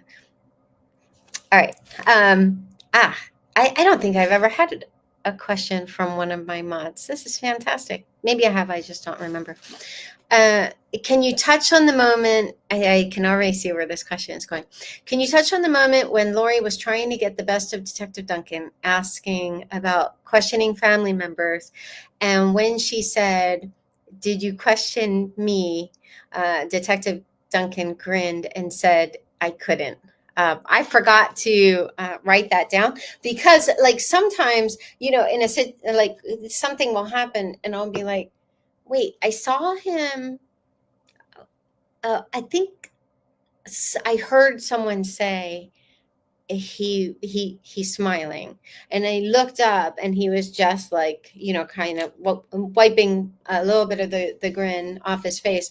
But I did hear him say, "I couldn't," but I wasn't exactly sure like what the burn was. Like, is it, "I couldn't because you were incarcerated"? "I couldn't because you wouldn't talk to us because you lawyered up," but yeah, that was pretty cute, pretty funny. So yeah, but I think I was so busy thinking like couldn't why that I forgot to write it down. But yeah, it was pretty funny. Okay. Was there any reason why Melanie Gibb wasn't a witness? Mm-hmm. I suspect it was because she did so terribly in Idaho.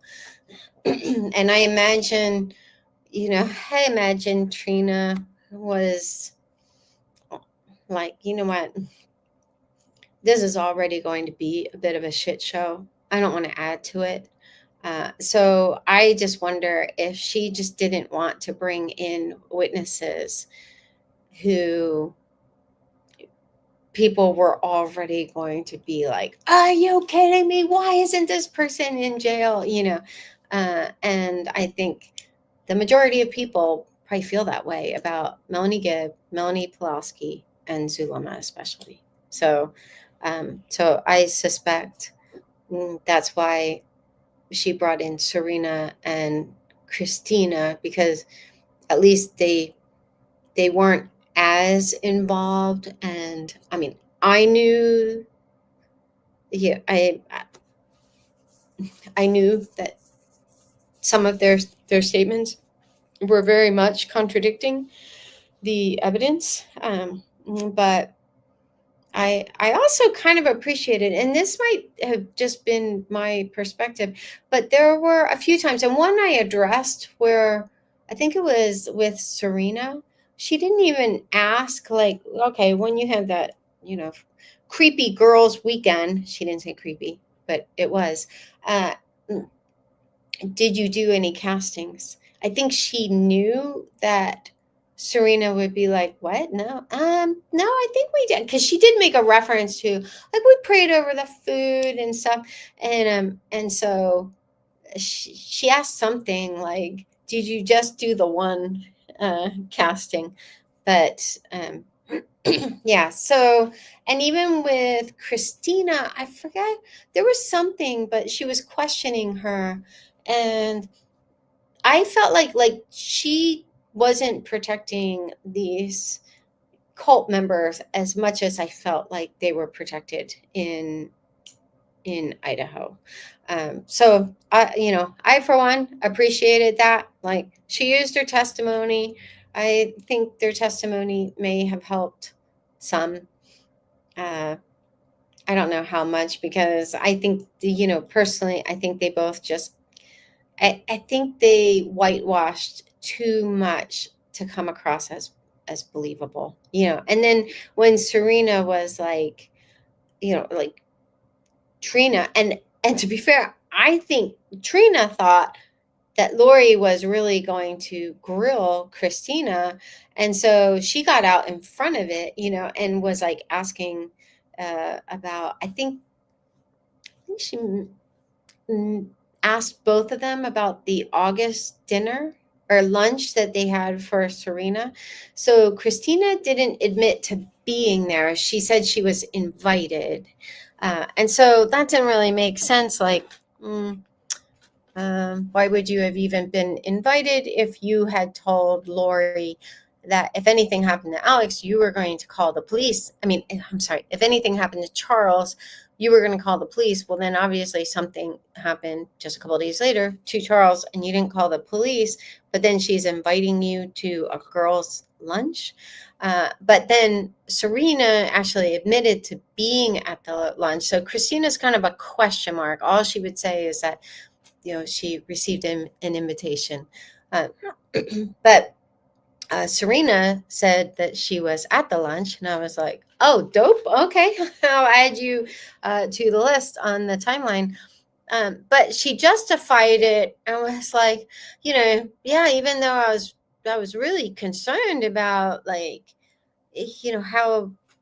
how events had transpired, and Charles was murdered and all this, but I mean, she was still my friend, and she did still, like, lose her husband. It was something to that effect, like, and I cared about her. I'm like, but she lost her husband because the brother, I believe Serena was the one who testified that she heard Alex say he wished he could just kill Charles.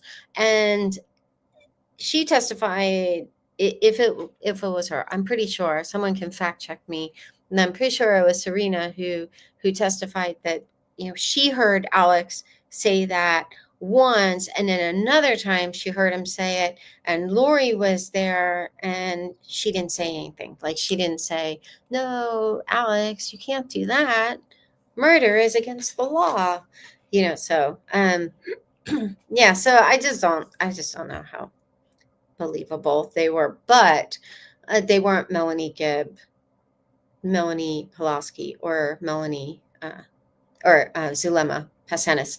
The one thing I did wonder about with her chucking Summer under the bus is she mentioned, she meaning Trina, I think she said, like, she talked to Summer and Janice, and because the defense was going to use them as witnesses.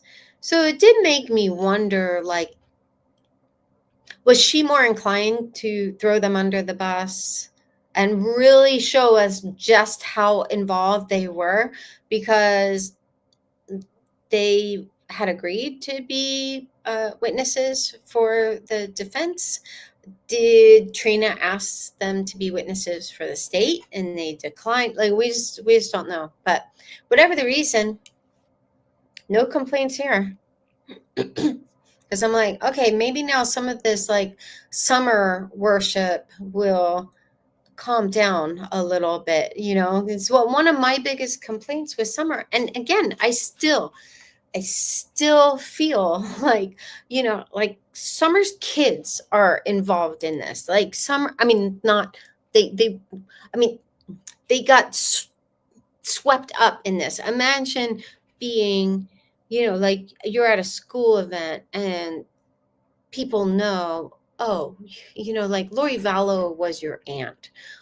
Summer is your mom. Janice is your grandma, so I mean, there's still a lot of damage to their families. I do have a harder time with compassion toward anyone who I feel has been overtly manipulative, has like benefited some way, either monetarily or, just I don't know, like playing the victim. Like even, Summer saying, I've said this before, her saying, I didn't realize she had a delusional disorder. And I'm like, well, of course you didn't. You shared her delusions. January, she was like, I know you're doing your mission. I know you have help from the other side. It didn't matter what she did to Charles and JJ. She's like, I know you're doing your mission. You have help from the other side. I love you. I support you. And then, the day before, I think it was the 10th, here she is like running reconnaissance, passing on messages from her mom. I mean, they just seem to be so into this, even actually, saber rattling to the point where she's like, if that's true, I'll kill him myself, something to that effect. All of these things. And it's like, well, she and Janice went to, I believe it was the February Preparing a People event that was in Mesa. And, like there were just all these details that she fanboyed over Jason Mao until they had some kind of falling out. But yeah, I mean, she shared her delusions, so anyway, all right. What did the number 24 mean? That was just so ridiculous. Like when Lori texted Alex about Zach and Adam, being Z's, which, was most likely short for zombies, obviously. She was even talking about how it was Zach. It happened in February. And so, and we know that like for a while, like leading up to their big blow up, we know it appears that Zach sided more with Lori, or may have been afraid of Lori, because he ghosted Charles for 10 days. And we found that out from the body cam footage where, Charles had said he hadn't heard from Zach since, I don't know, like let's just say it was Tuesday. And the guy was like, oh, this Tuesday. And, Charles was looking at his phone. He's like, no, last Tuesday, and so, but then with her saying it happened in February, I wonder if after that blow up, if Zach, just kind of had his own come to Jesus moment, like not in a religious sense, just like okay, you know what? No, this is wrong. This is cruel, and sided more with Charles.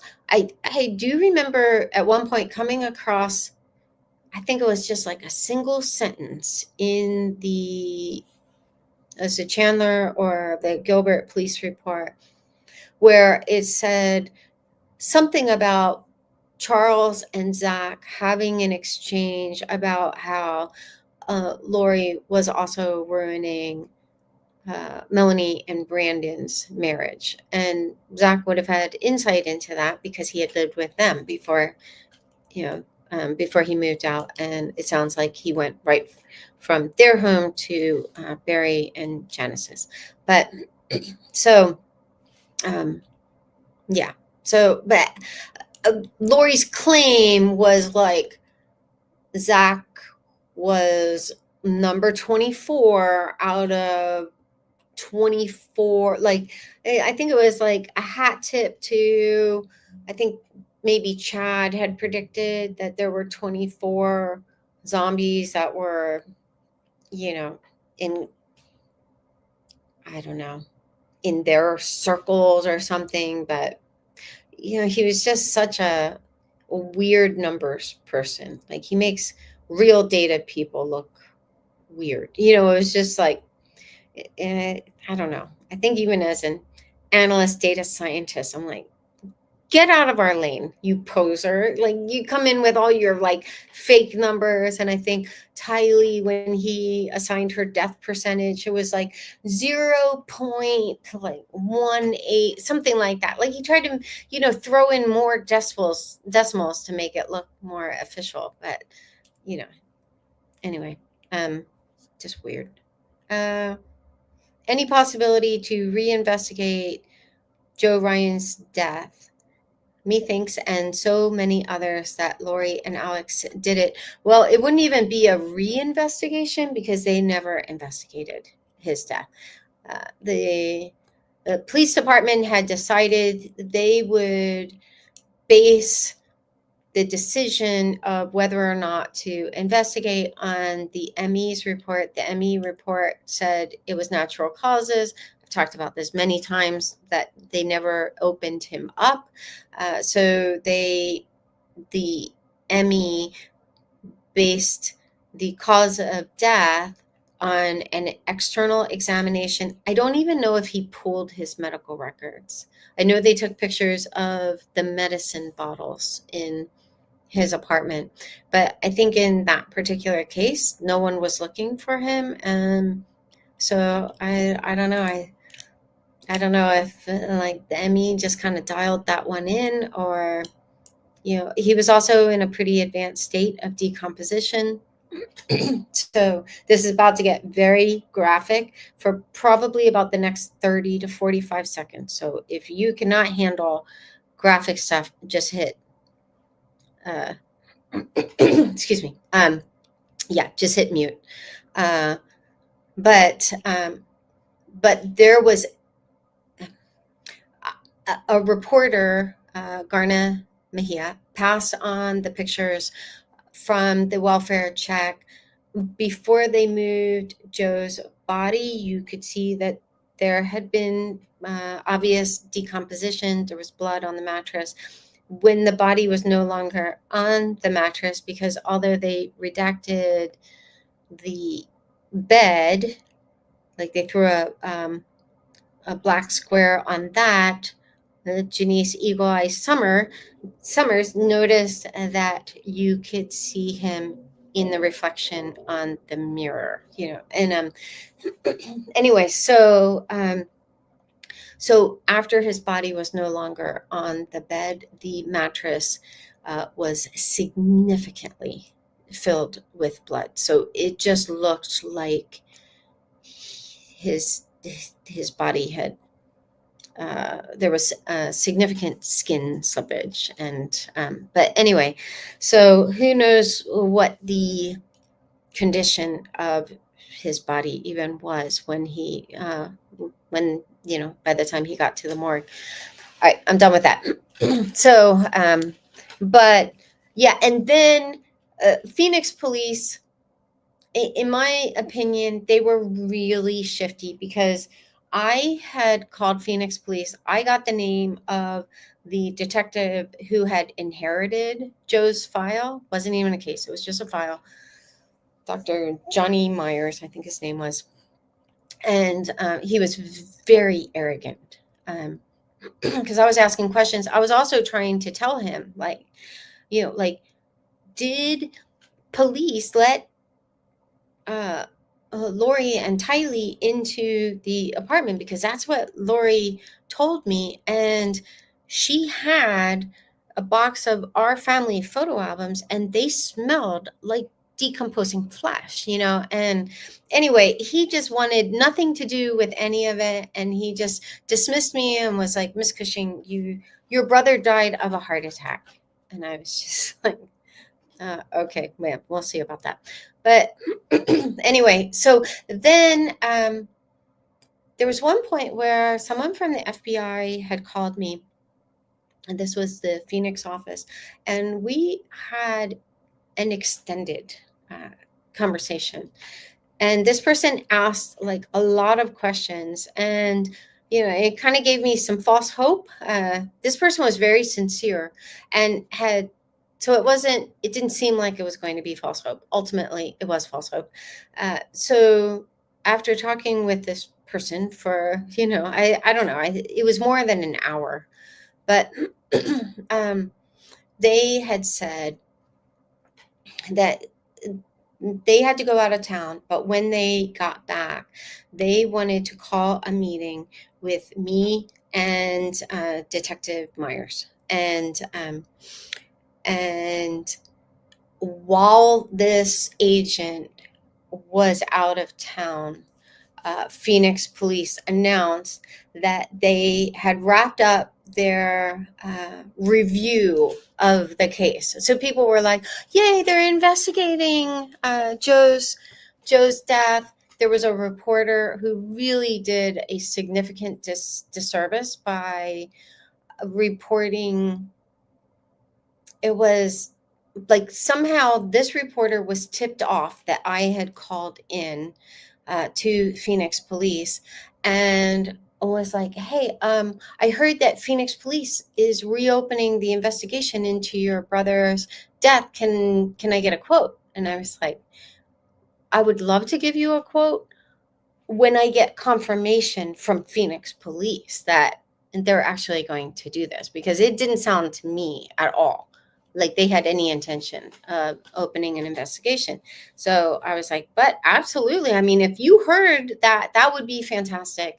And when it's confirmed to me, I would I'd be more than happy to give you a statement. Well, this reporter just moved forward with the story the next day, and it was just like everything was anonymous, like, and I knew that. I was just like, I know that this isn't true, but everyone was celebrating, like, whoa, they're going to investigate, Joe's death and, all this stuff. But I had never received that confirmation.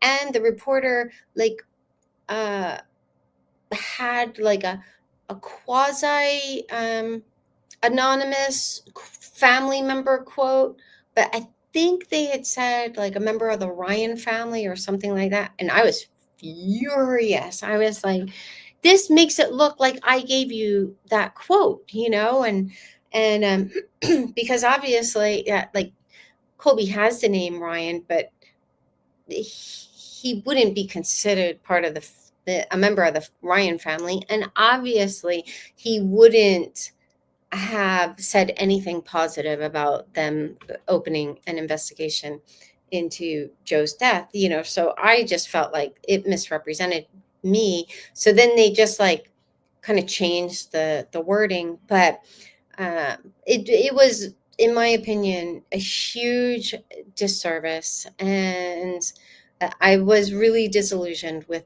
the media for quite some time after that, because the same thing happened with a story where they announced that, like, supposedly an anonymous source with Rexburg police told them that in the spring they planned to do a search of Yellowstone. And I had no reason to doubt that until I reached out to Rexburg police. I also reached out to Texas EcuSearch to ask about, like, could we, like, what would be the process to, like, could we, would you guys be able to help with, like, a foot search and, all of this stuff. And like, and they were all in, like, I talked to one of the top people at Texas EcuSearch. He was absolutely amazing. And he and the guy who started Texas EcuSearch, like, he was like the director of, I don't know, like the Midwest region or something like that. And the guy who started Texas EcuSearch, and I think they found, like, was it the Anthony girl, not Casey Anthony, that's the mom. But anyway, I think they found, like, her little girl who had been murdered. But anyway, so I mean, they have this down to a science, and they were willing to fly out to Idaho the next day to meet with Rexburg police. So not only was I told by Rexburg police, like, no, there's no plan to search Yellowstone in the spring. From what my the person I talked to at Texas EquiSearch, like they never even got a response from Rexburg Police. I mean, no disrespect to Rexburg Police, but it was just like one more thing where it was just like, it was an arms race, you know, just to like get out these stories. And I'm not saying that they, you know, intentionally were just publishing, you know, I hate to even use the term fake news, but you know, like contrived news reports, but these were reports that got so much traction, and people would be like, this is great, you know, you must be so happy, can I get a quote from you? And then I looked like this, you know, kind of surly family member who was like, no, I can't give you a quote because it's not happening. Like, you know, like this detective, like they are not only not like going to open an investigation into Joe's death, the guy just, you know, just confirmed his cause of death to just, you know, put my pretty little head at ease. But yeah, so yeah, so no, I do hold out hope, having watched as much true crime as I have. I do hold out hope that one day, because so many people know what happened to Joe, like I kind of hold out hope that one day someone, you know, like might be on their deathbed and they're like, I'm not so sure I'm ready to move on, you know, taking this secret with me to the grave. That happens quite a bit. But also, you know, people divorce, and usually it's the ones who marry into the family. They're a little more eager to be like, okay, yeah, let me tell you my story, especially because like they'd be able to sell books and stuff, you know. So I don't even care what the person's motive is. I just think with as many people as I am quite sure know, you know, what happened to Joe, I just think it's a matter of time. And even if his death isn't investigated, I think, you know, I might not live to see it, but I think eventually it will come out what actually happened to him. But in the meantime, I'm just going to keep that, you know, I have a petition active, bit.ly/justice for Joe, and 4 is the number 4. So if you're so inclined to sign the petition, I'd be very grateful. Excuse me. Okay, Annie, why do you think Trina didn't call Zulma to testify? I think Zulma could have really helped to assure a conviction for Lori. No, I think Zulma was pretty much a throwaway as a witness, not as a person, not as a human being, but I just don't think she added much to the, well, I'll say this. If Trina watched Zulema's testimony and thought to herself, the juice isn't worth the squeeze, I would have understood why. I think she just came across as disingenuous, and yeah, I mean, I think the only thing we really learned from her was, you know, who were in the 7 gatherers, and confirmation that there was such a group called the 7 gatherers. Other than that, I just don't see where she added much.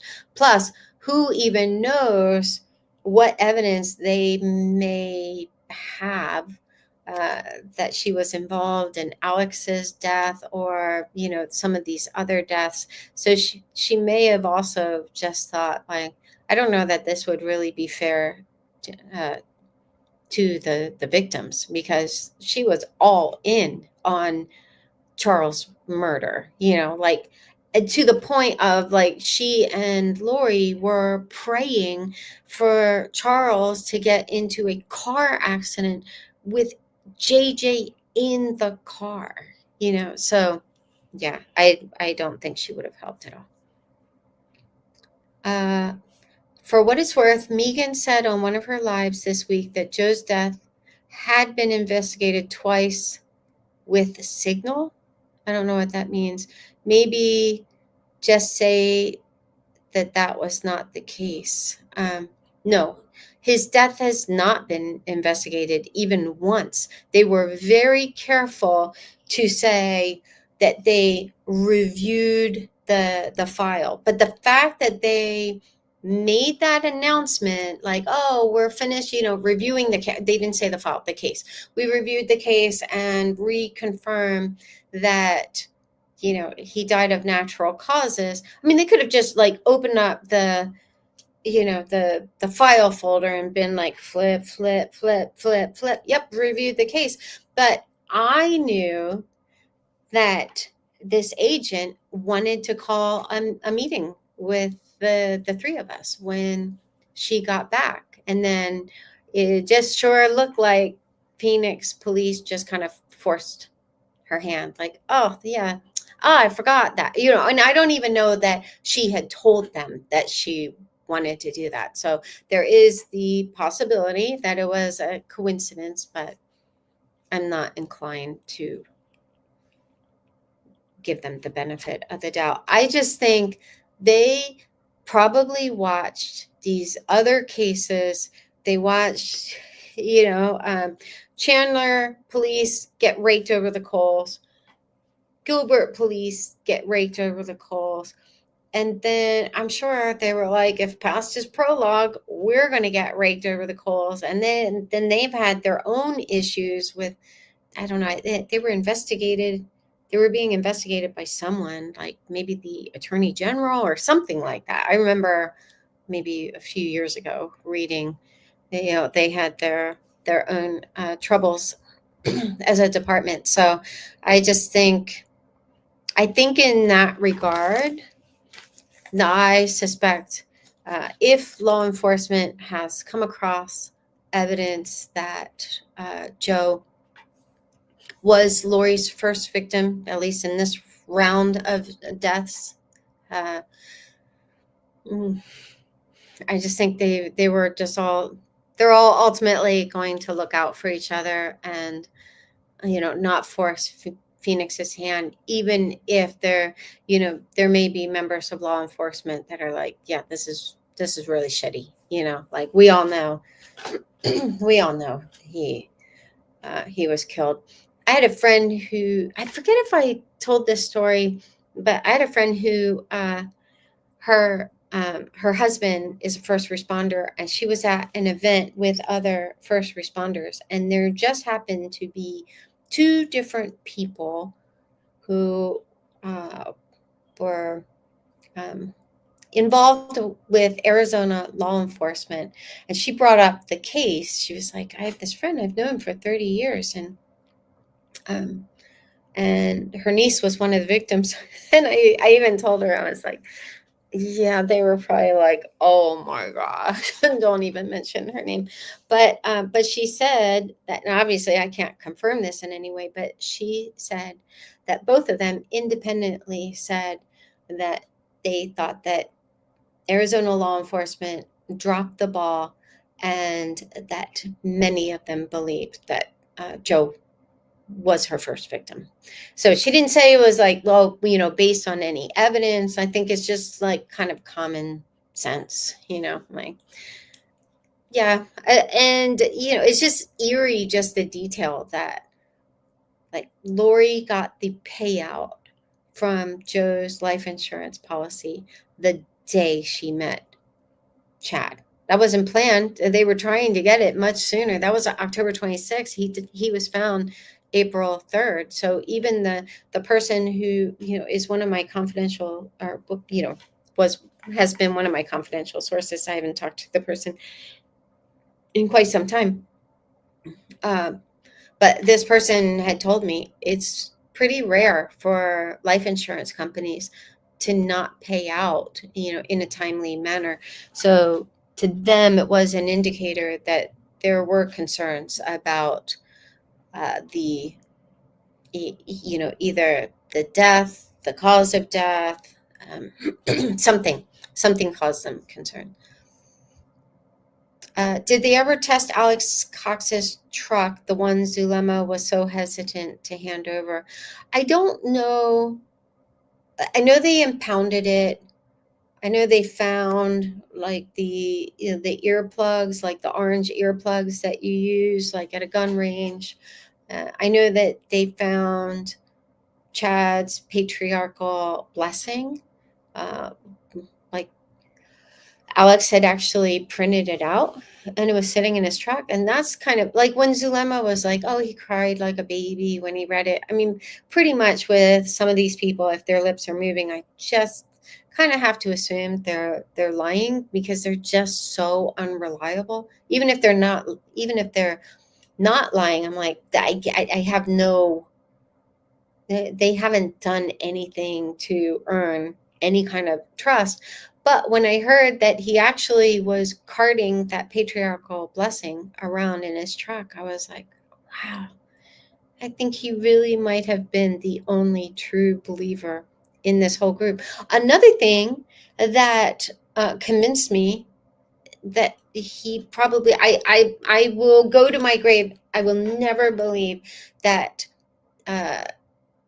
Chad or Lori or any of these other people, Zulema, Melanie, Serena, Christina, all these are Melanie Boudreau, Melanie Gibb, certainly not Ian. He was too intelligent. But I just don't believe that any of these people actually believed this garbage. I just don't. I know not, everyone agrees with that, but it was, it's like you really saw how Lori felt when she wasn't getting her way, and when she and Chad got into a fight. I was like, yeah, okay, yeah, you're not, you're not. I don't know. She just treated him like he was a dork, and anyway, so, and these others, I think they were just mostly just lonely. Like they were meeting up. It looked like from the times that Zulema was documenting that they were meeting just because, like, someone got kicked out of the Zoom call, or they were wondering, hey, Serena, are you going to join us? Lori, what special, powers are we using in today's call? No, Lori asked Zulema what special powers they were using in that particular Zoom call. But it looked like they were meeting on a daily or nearly daily basis. Now they all try to downplay it, like, there might have been that one time. No, it was daily or nearly daily. I think they were lonely, and I think you had to have had some degree of sadistic tendencies to hear, like, oh, these people, they're rated dark. They weren't trying to help them. Like, I mentioned this last night, if you were overtaken by a zombie, there was no hope of redemption. There was no casting out. That's revisionist history. Everything that we have seen from Melanie Gibb's interviews, from Ian's documentation of their beliefs, once you were overtaken by an evil spirit or a zombie, the only hope was for the body to die, because you're just like, this evil spirit takes over your body. There was no way to cast it out because you were past that point.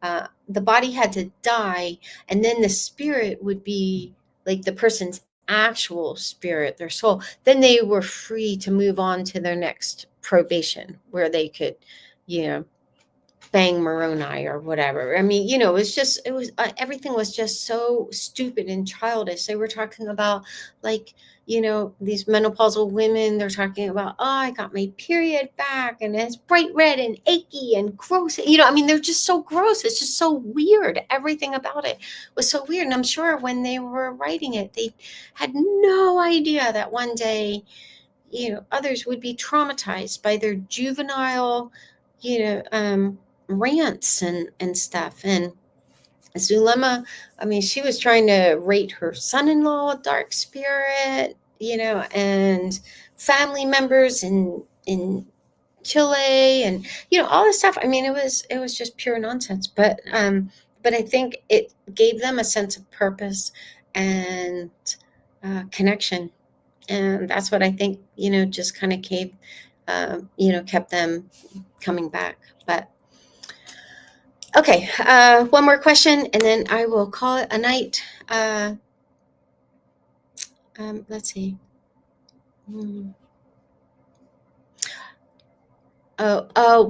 Why was? Well, let me see. Did I skip anything? Okay. Why was Zach not living with either of his parents? I'll take one more after this because I don't know. I assume, yeah, he probably just didn't like Wichita, Kansas. When he moved down to Arizona, Lori and Charles had just moved into the Queen Creek house. Again, they were only there for a year. I mean, almost to the day. But it was palatial, beautiful pool and stuff. And so, yeah, I suspect he was just kind of like, maybe he just wanted to move back to Arizona, and I suspect it was rent free, and he was probably able, excuse me, to work and save up some money. Yeah, but if that's the case, I can't say that I blame him. No disrespect to Wichita, but just having driven through Kansas, it's not like a particularly exciting place to live. So the last question: why does Lori have a paralegal sitting next to her instead of one of her two advisory attorneys? That I only took this question because I'm curious if anyone actually knows the answer to this. That is a question that I actually share. So I assume she's like documenting and maybe like handing Lori, like pulling up stuff. I don't know, because Lori didn't she didn't counter any evidence with other evidence. So that's been an ongoing question for me. Just like, was she just not prepared? Does she not have I'm sure she doesn't have the technical finesse to, like, even if I know that there's a text message somewhere that refutes that because I wrote it. But, I don't know, like, she probably, I would not do this, but she probably needs like an analyst, like someone who can take all of this data, or like a data scientist, and actually corral it so that it can be more easily searched and stuff. But yeah, so it didn't seem like she had any kind of plan for how to counter things, because or counter evidence, or accusations or whatever. Because like there was one time, I think it was Emma Daybell, like she made some outrageously false claims, and I don't know if it was that day, but it was very soon thereafter. Lindsay Blake had, like,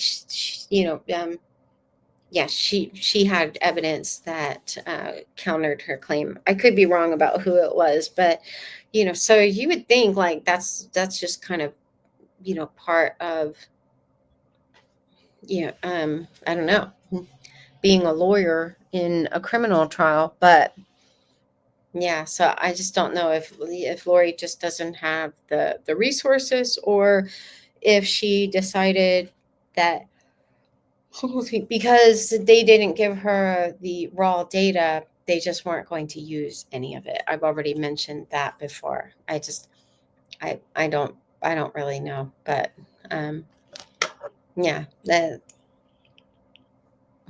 there we have it. Anyway, okay, on that note, have a good night, and I'm probably not going to go live tomorrow. If I follow the jury instructions at all, it will probably be from my hotel room, just because I've been like waking up at dark 30 to get to like the courthouse by 6:30, and so yeah, I think I'm going to sleep in tomorrow, and it's just not particularly interesting to me. So, but yeah, so I'm sure I'll go live on Monday because they'll be doing their their closing statements, and then if there's a verdict, yeah, I'm kind of hoping that will also be Monday, and I can leave Phoenix, but yeah, we'll see. But yeah, I'm sure we will chat Monday. Have a good night.